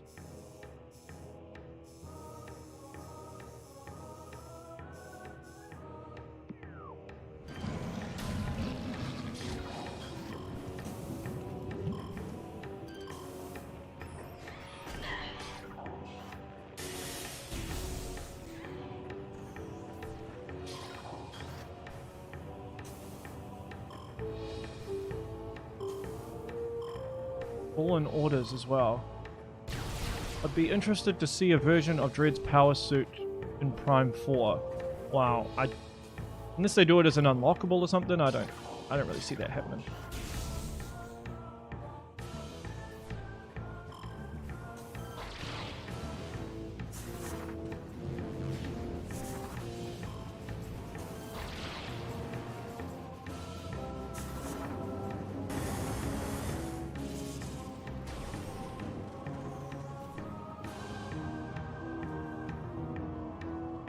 I do like the Dread power suit though.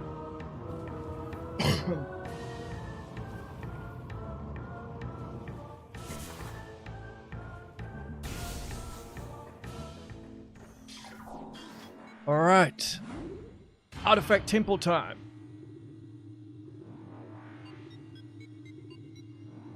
I hope the speed booster is in Prime 4. That's really what I want to see. But I don't know if they can do it because of the whole loading, how they load rooms. I don't know if it's possible.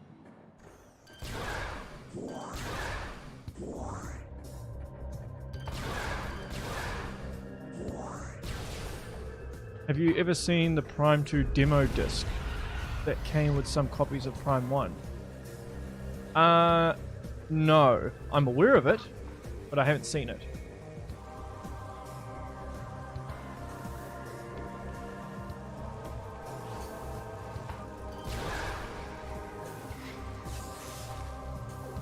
Thanks everyone for tuning in, by the way. If you want me to stream another game, let me know. There's a timeline retrospective menu, and it's funny to see how much shorter it is.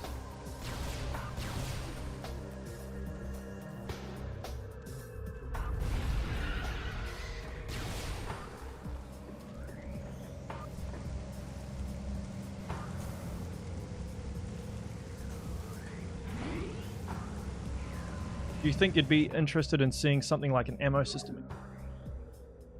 I don't actually mind the ammo system in Prime 2.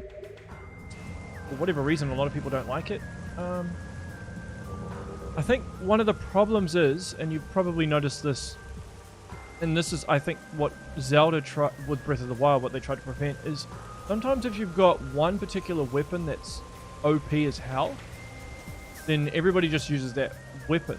So I think pretty much once you get the plasma beam, you don't really have any reason to use any of the other beams besides just opening doors, mainly. I think the ammo system was designed in Prime 2 to make sure that you use all the beams equally. It was more equalized. Because in Prime 1, once you get the plasma beam, that's pretty much it.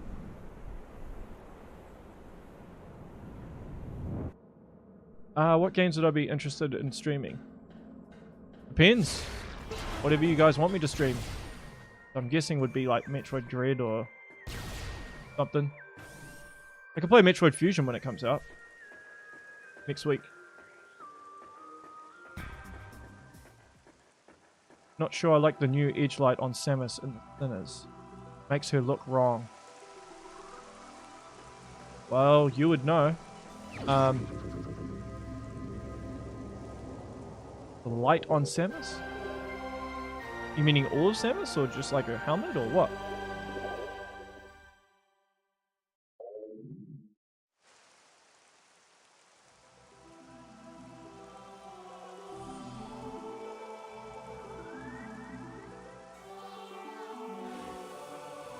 I sometimes wonder if the reason why people like Prime 1 the most is just simply because it was the first 3D one.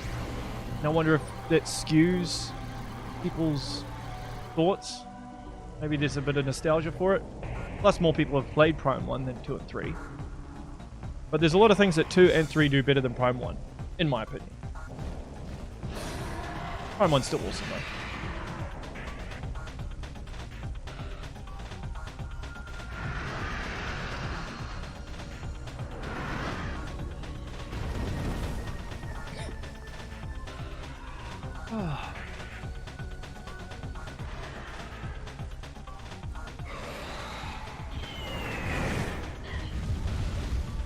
I still can't get over Kenji Yamamoto making this soundtrack in like 3 months.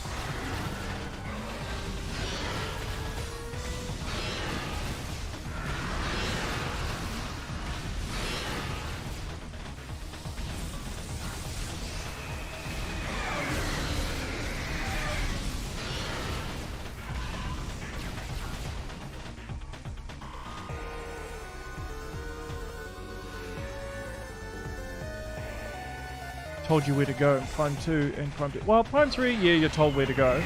Prime 2, not really. I mean, you just get told to go to, like Zelda hubs, and then you still have to figure it out on your own.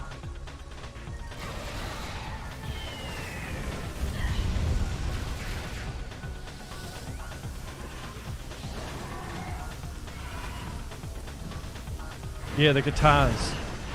Wasn't one of the Metroid Prime trailers had like all these electric guitars? Mike, if I recall correctly, it was some trailer I saw. I hope to God Kenji Yamamoto's composing Prime 4. I love Dread, but the soundtrack is not great.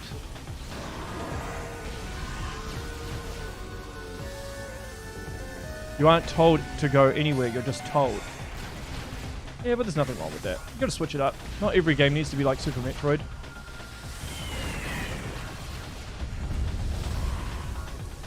Hi, Hydraxis? Is that a play on Quadraxis? If they're going for speed boost, I'd be worried about how easy to control it would be. Yeah, well that's... They can figure it out. They're smart cookies.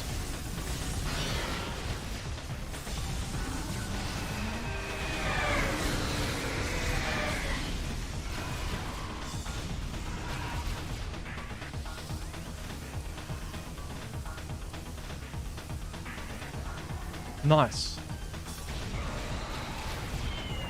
If I think of it, I'll ask Tanabe-san.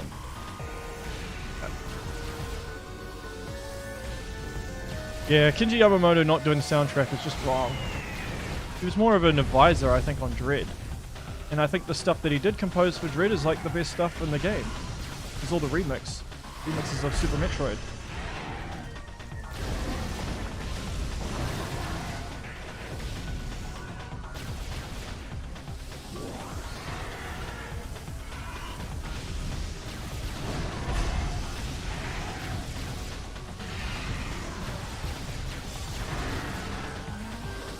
In the 8 years I've had this username, you are the first to not only pronounce it right, but guess the origin.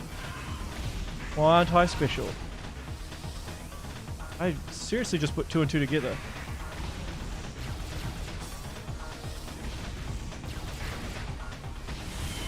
I'm calling it now though. Quadraxis, best boss in all the Metroid Prime games, by far.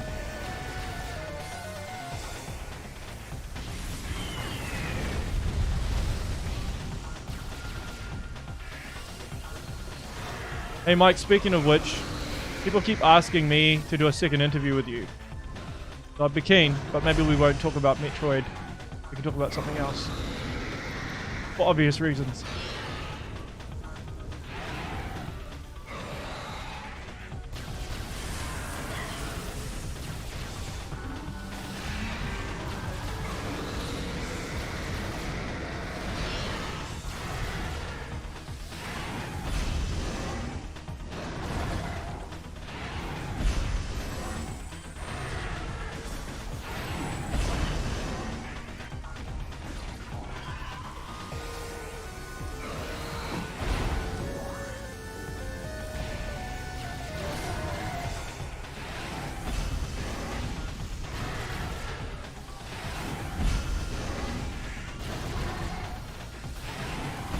Sounds good.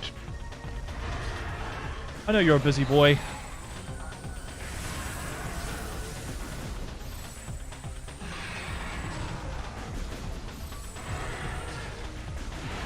funny because it feels like the AI with Ridley, they just, in the latter half, they're just like, you know what, we're just going to make him turn real psycho.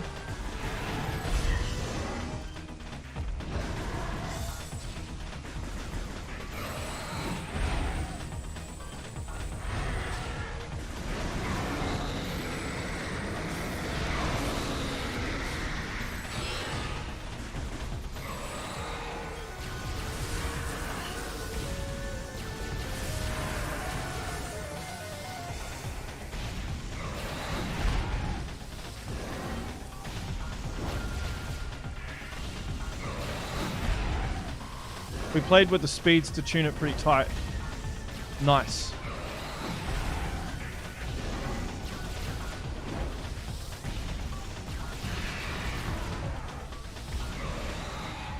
Well, I love that. One of the cool things I like about Ridley is how he's subtly built up. Because you see him in the beginning and then you see him at Fintrana Drifts.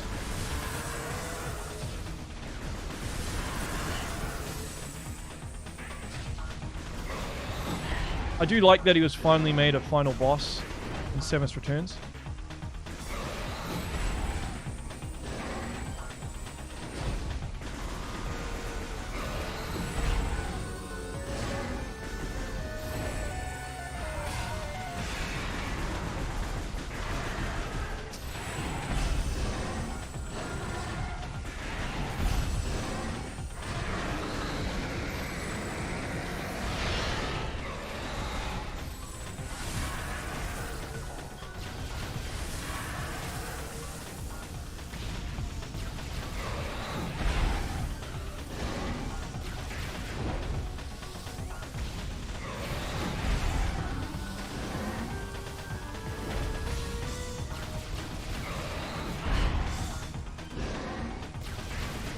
Yeah, I think the only way they could do this, the speed booster in Prime 4 would be to do the screw attack where you pull out from third. Otherwise, you'll get too much motion sickness.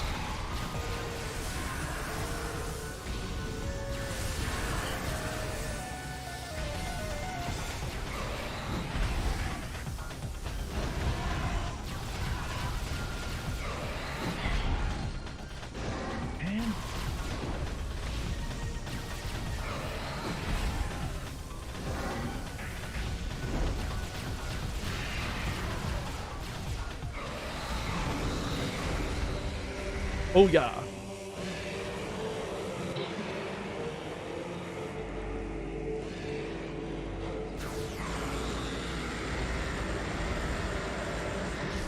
Kind of mixed on the Ridley fight because it was the best Ridley fight at the most awkward time. The most awkward time? What do you mean? Most awkward time?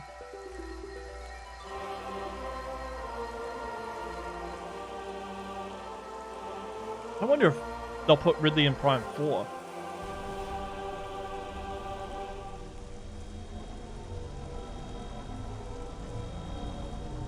It could remain in first person, but with the camera rotating, not rotating around, you'd have to use effects like swirling around the sides and maybe distortion on the camera, but still wouldn't be clear.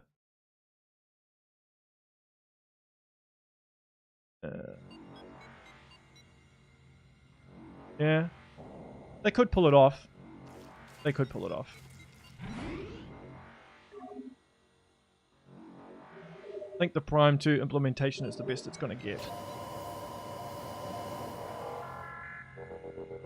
There are ways they could utilize it.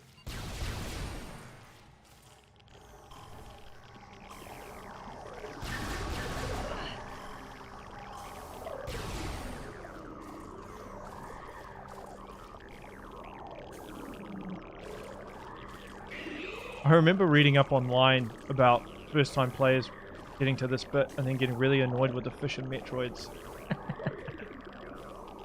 They are pretty annoying.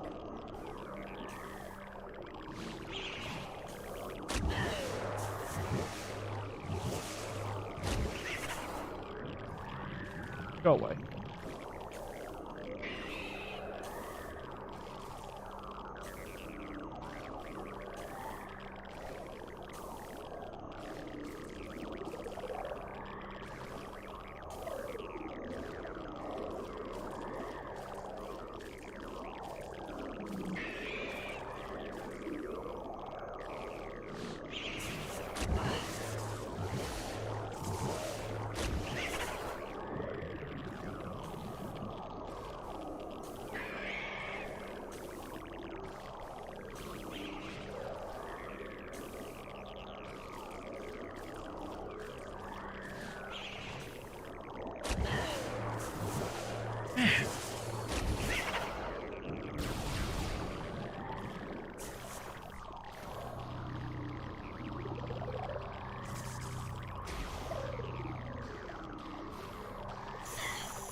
Here we go.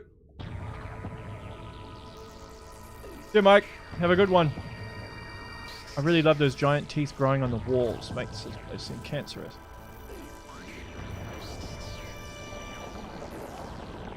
Beam changing? Yeah.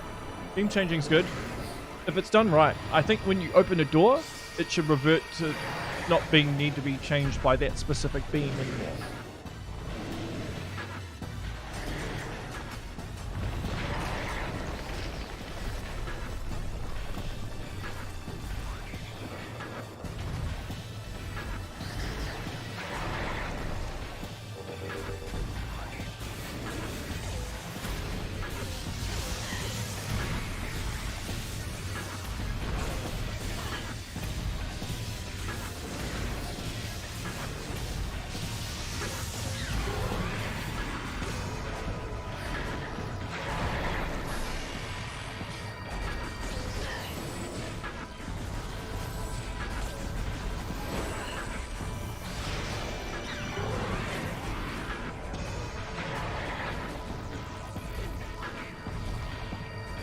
I love this soundtrack, man. I love the Ridley fight. He feels quite natural, but still has big boss moves. I think it helps he just switches up moves a lot. Yeah, some people like it, some people don't.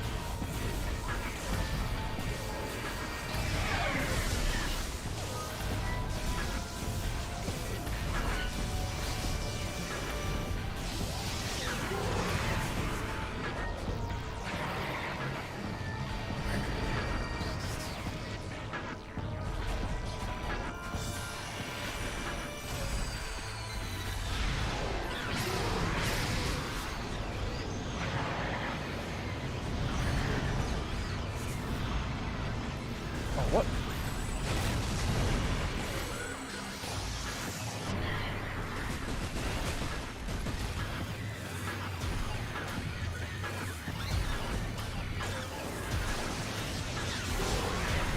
That's actually a really good question. I should actually ask a dev that. Which came first, the boss or the name?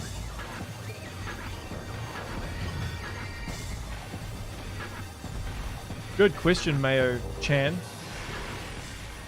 What?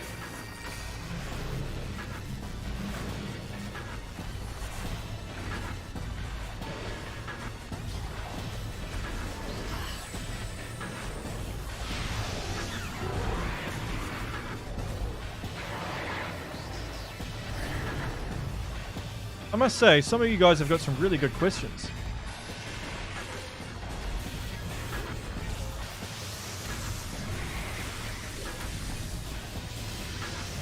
You ask better questions than some journalists.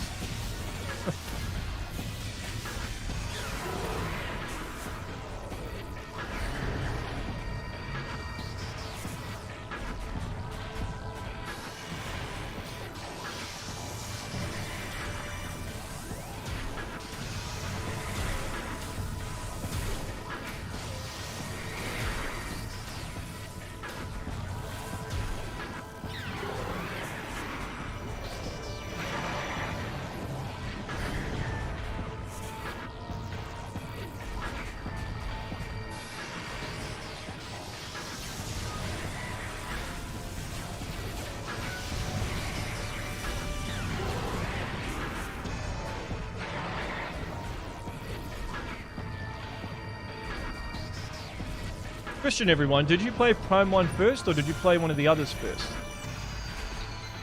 I'm curious to know.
I must say, first time I played Prime 2, I wasn't a huge fan of it. But it's one of those games that's I've grown to appreciate over the years. And I actually really love the game now. Except for the end.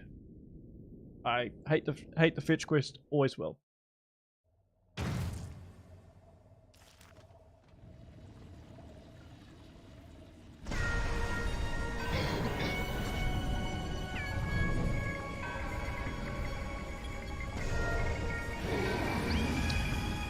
Here we go.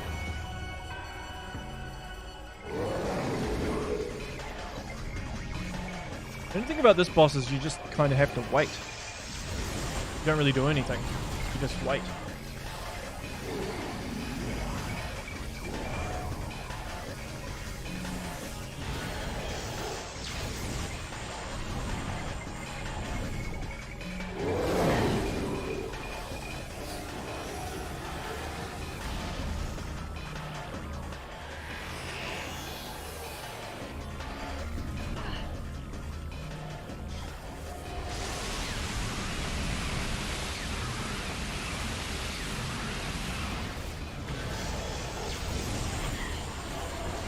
Is the current lore consistent on how the Metroid Prime got his armor? Thought in the juice. Yeah, they changed it. Yeah,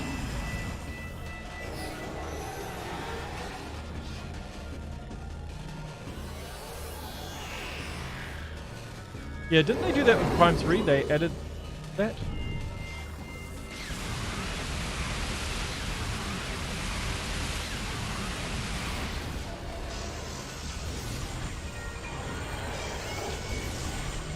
One of the cool things I like about the Metroid Prime soundtrack is it's very unique. It has its own unique identity in terms of how it sounds, the musical palette.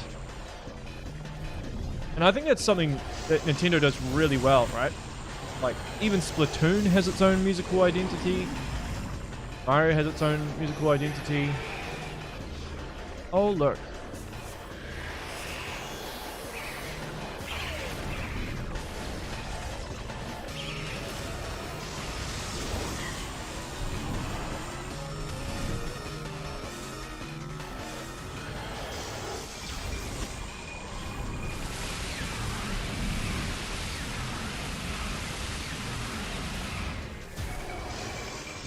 This is the wild with its piano notes. Origins at the time. Yep. Here's a question, guys. When Tears of the Kingdom comes out, would you want me to stream it? Or nah?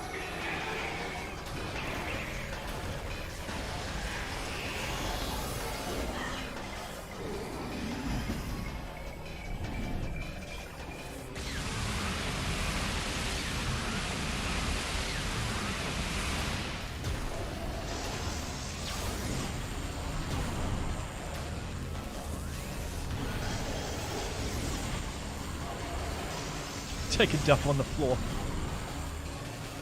You'd probably want to see it for yourself. Fair enough. I left the stream just to eat and instant ram come back. What did you eat? Reminds me I need to eat. My wife should be home soon and then she's going to cook me lunch. She's awesome like that.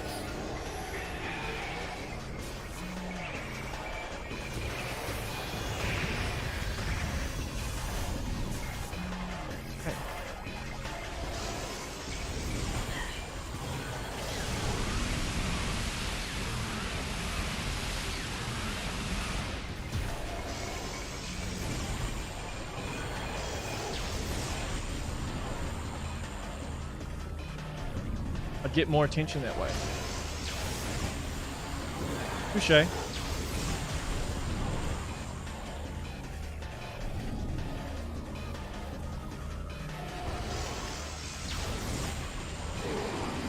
The interesting thing is New Zealand usually gets games and stuff before everyone else because we're a day ahead.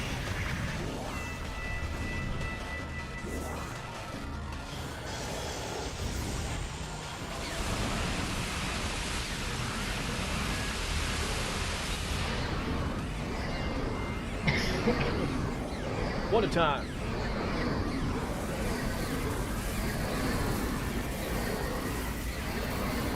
Try the impossible task of getting an interview with a Zelda developer. Well, that's why it's an impossible task, isn't it?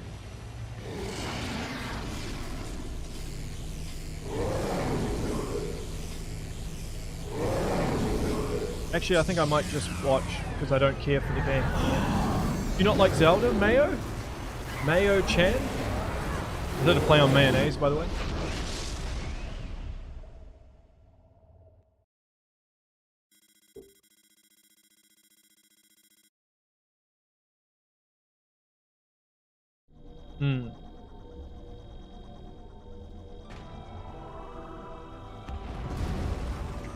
Wonder what my ultimate time is.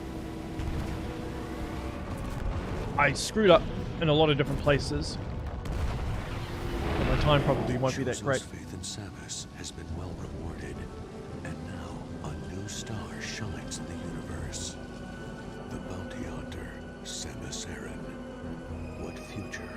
I think Breath of the Wild is my favorite Zelda. So if they remade Ocarina of Time, modernized it a bit, better graphics, I think it would be number one.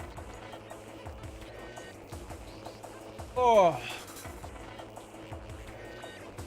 This still is messed up that they do not include the original credits of the guys that designed it.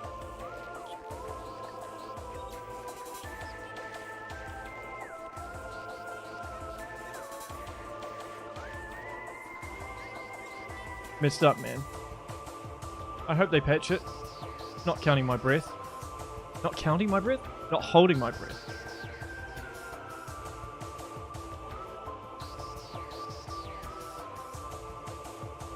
Here's a question, guys. Would you play Prime 2 Remastered?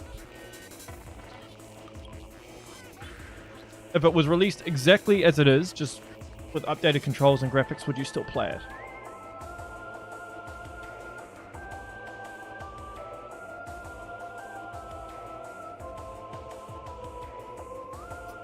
Nice.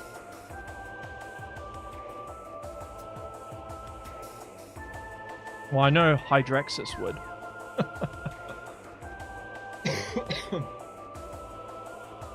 I'd love to see some QOL things. Yeah, I don't know if they can do anything about the loading, because how it works with Prime 2 is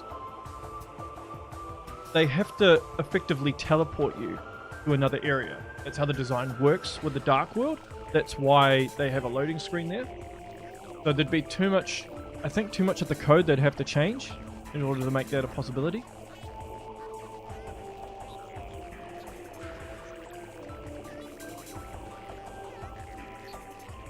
I think the main complaints about Breath of the Wild are the weapon breakage and dungeons. The dungeons, which is a valid complaint, but I think the overworld is so good that it doesn't negate from the experience. The weapon durability, yeah, that is annoying. But then once you get the Master Sword, it's all good.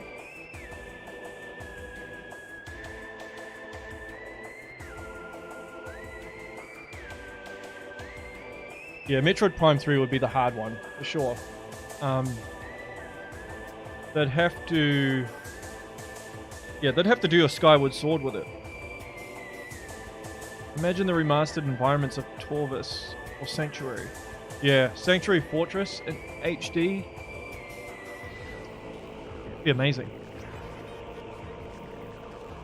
Yeah. What I might do is I might put a poll on my YouTube and Twitter asking people what stream they'd want me to do next if I was to do more. I won't do too many streams because I want to keep this more of an interview show for the most part. That's the thing that put me on the map. But it's still good to break it up from time to time and speak with you folks and answer questions. But yeah, if there's any behind the scenes stuff about Metroid Prime or stuff you want to know, ask away, because I might know. I might not know too. Look how many people worked on this game, man. Seriously. The original team was like 35 people, 45 people. There's like hundreds of people that worked on this game. Crazy.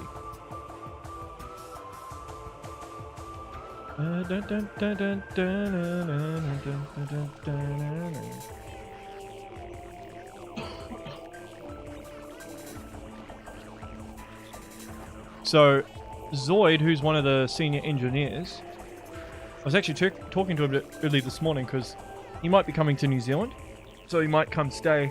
So I'm going to get him to sign my Metroid Prime poster. He does. And he's like, sure, I'll do it.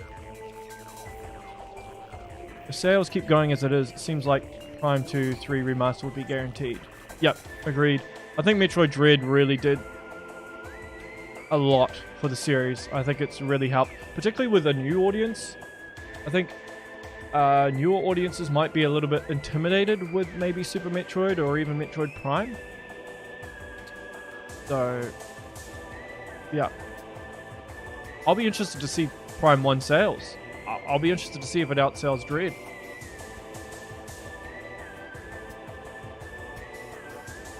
Yeah.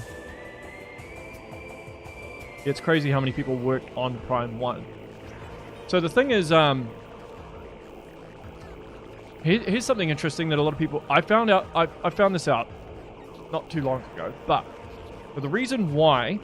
So, people have been complaining about the charge beam. You know, when you fire it, it lights up the arena. Or the area. That was based on the chip for the GameCube, right? So the chip for... What is it? The Tegra X1?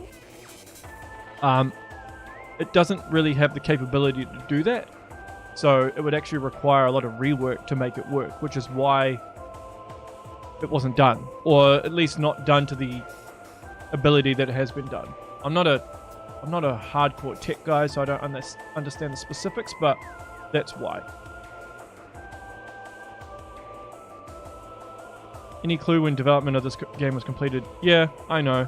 I think that's partly why my interview I had to take it down, because Nintendo Retro or somebody got mad. So the developer pretty much confirmed for the most part that it was finished in July 2021. So yeah, Nintendo's been sitting on it for like a year and a half. Do you know why when you hold the fire button you shoot a few shots before you charge? No. Don't know. There'll be a reason. I imagine there will be a tools engineer that can probably explain that. There'll be a reason why they've done that. Nobody just does stuff on accident, so yeah. Will you be able to bring it back up in a few months? Years. Possibly. I think the best thing right now is to let this whole thing blow over.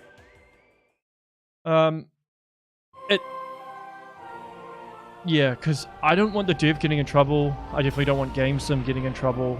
The fact of the matter is it's out there. I'll let you know. Well, actually, I won't let you know. I'll probably just shadow drop it. I won't tell anybody that, 5 hours. That's not bad. Yeah, so...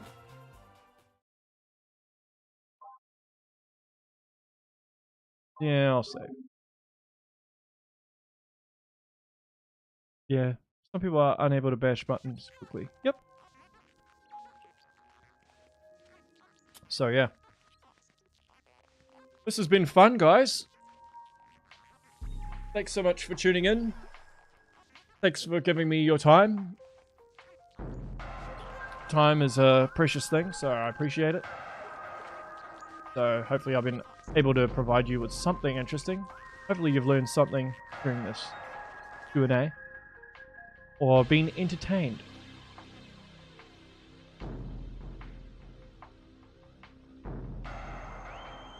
Oh. Yes, until next time. I'm probably going to cut it there. I've got an interview next week. I don't want to say who yet. Well, you can find out if you go on my Discord. That's where I post all my guests who I'll be speaking to, and that's where you can go if you want to ask questions. It's not a Metroid dev, but yeah, so I've got to do some prep for that. I've got a few... It's interesting, I've been approached by a few people, and I've been involved with some Metroid projects as of late. 2 Metroid projects, which is cool. So you'll probably hear about them at some point. I am involved, which is cool. It's been a cool experience. So, but yeah, I'll reveal more about that when I'm able to. Look forward to more of your Retro Studios interviews. Yeah. So Jack Matthews and Zoid Kirsch, so the senior engineer and the lead technical engineer.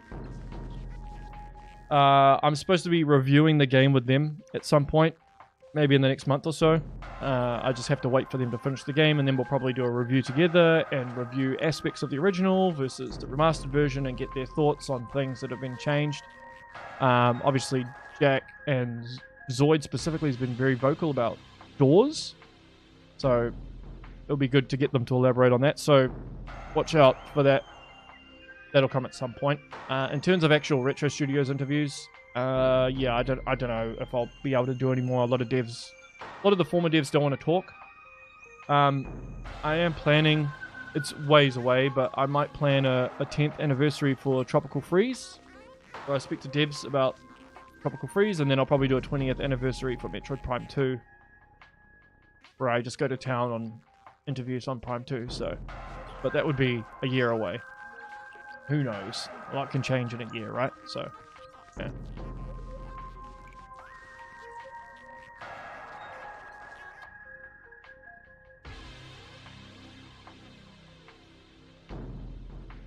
Tropical Freeze is 10 years old already. Yes, it is. Yep, that's a good way to feel old. Yeah, so I'll probably speak to some devs. A lot of the devs on Tropical Freeze, even though they've left Retro, they still don't want to talk. But there's a couple. Eric Kozlowski I could probably speak to again. David Wise is a given. Yeah, and possibly some other people, but I'll cover that when the time comes. But anyway, people, I'm going to wrap it up there. You guys have a lovely weekend. Stay safe. Stay out of trouble. And yeah, until next time. Peace.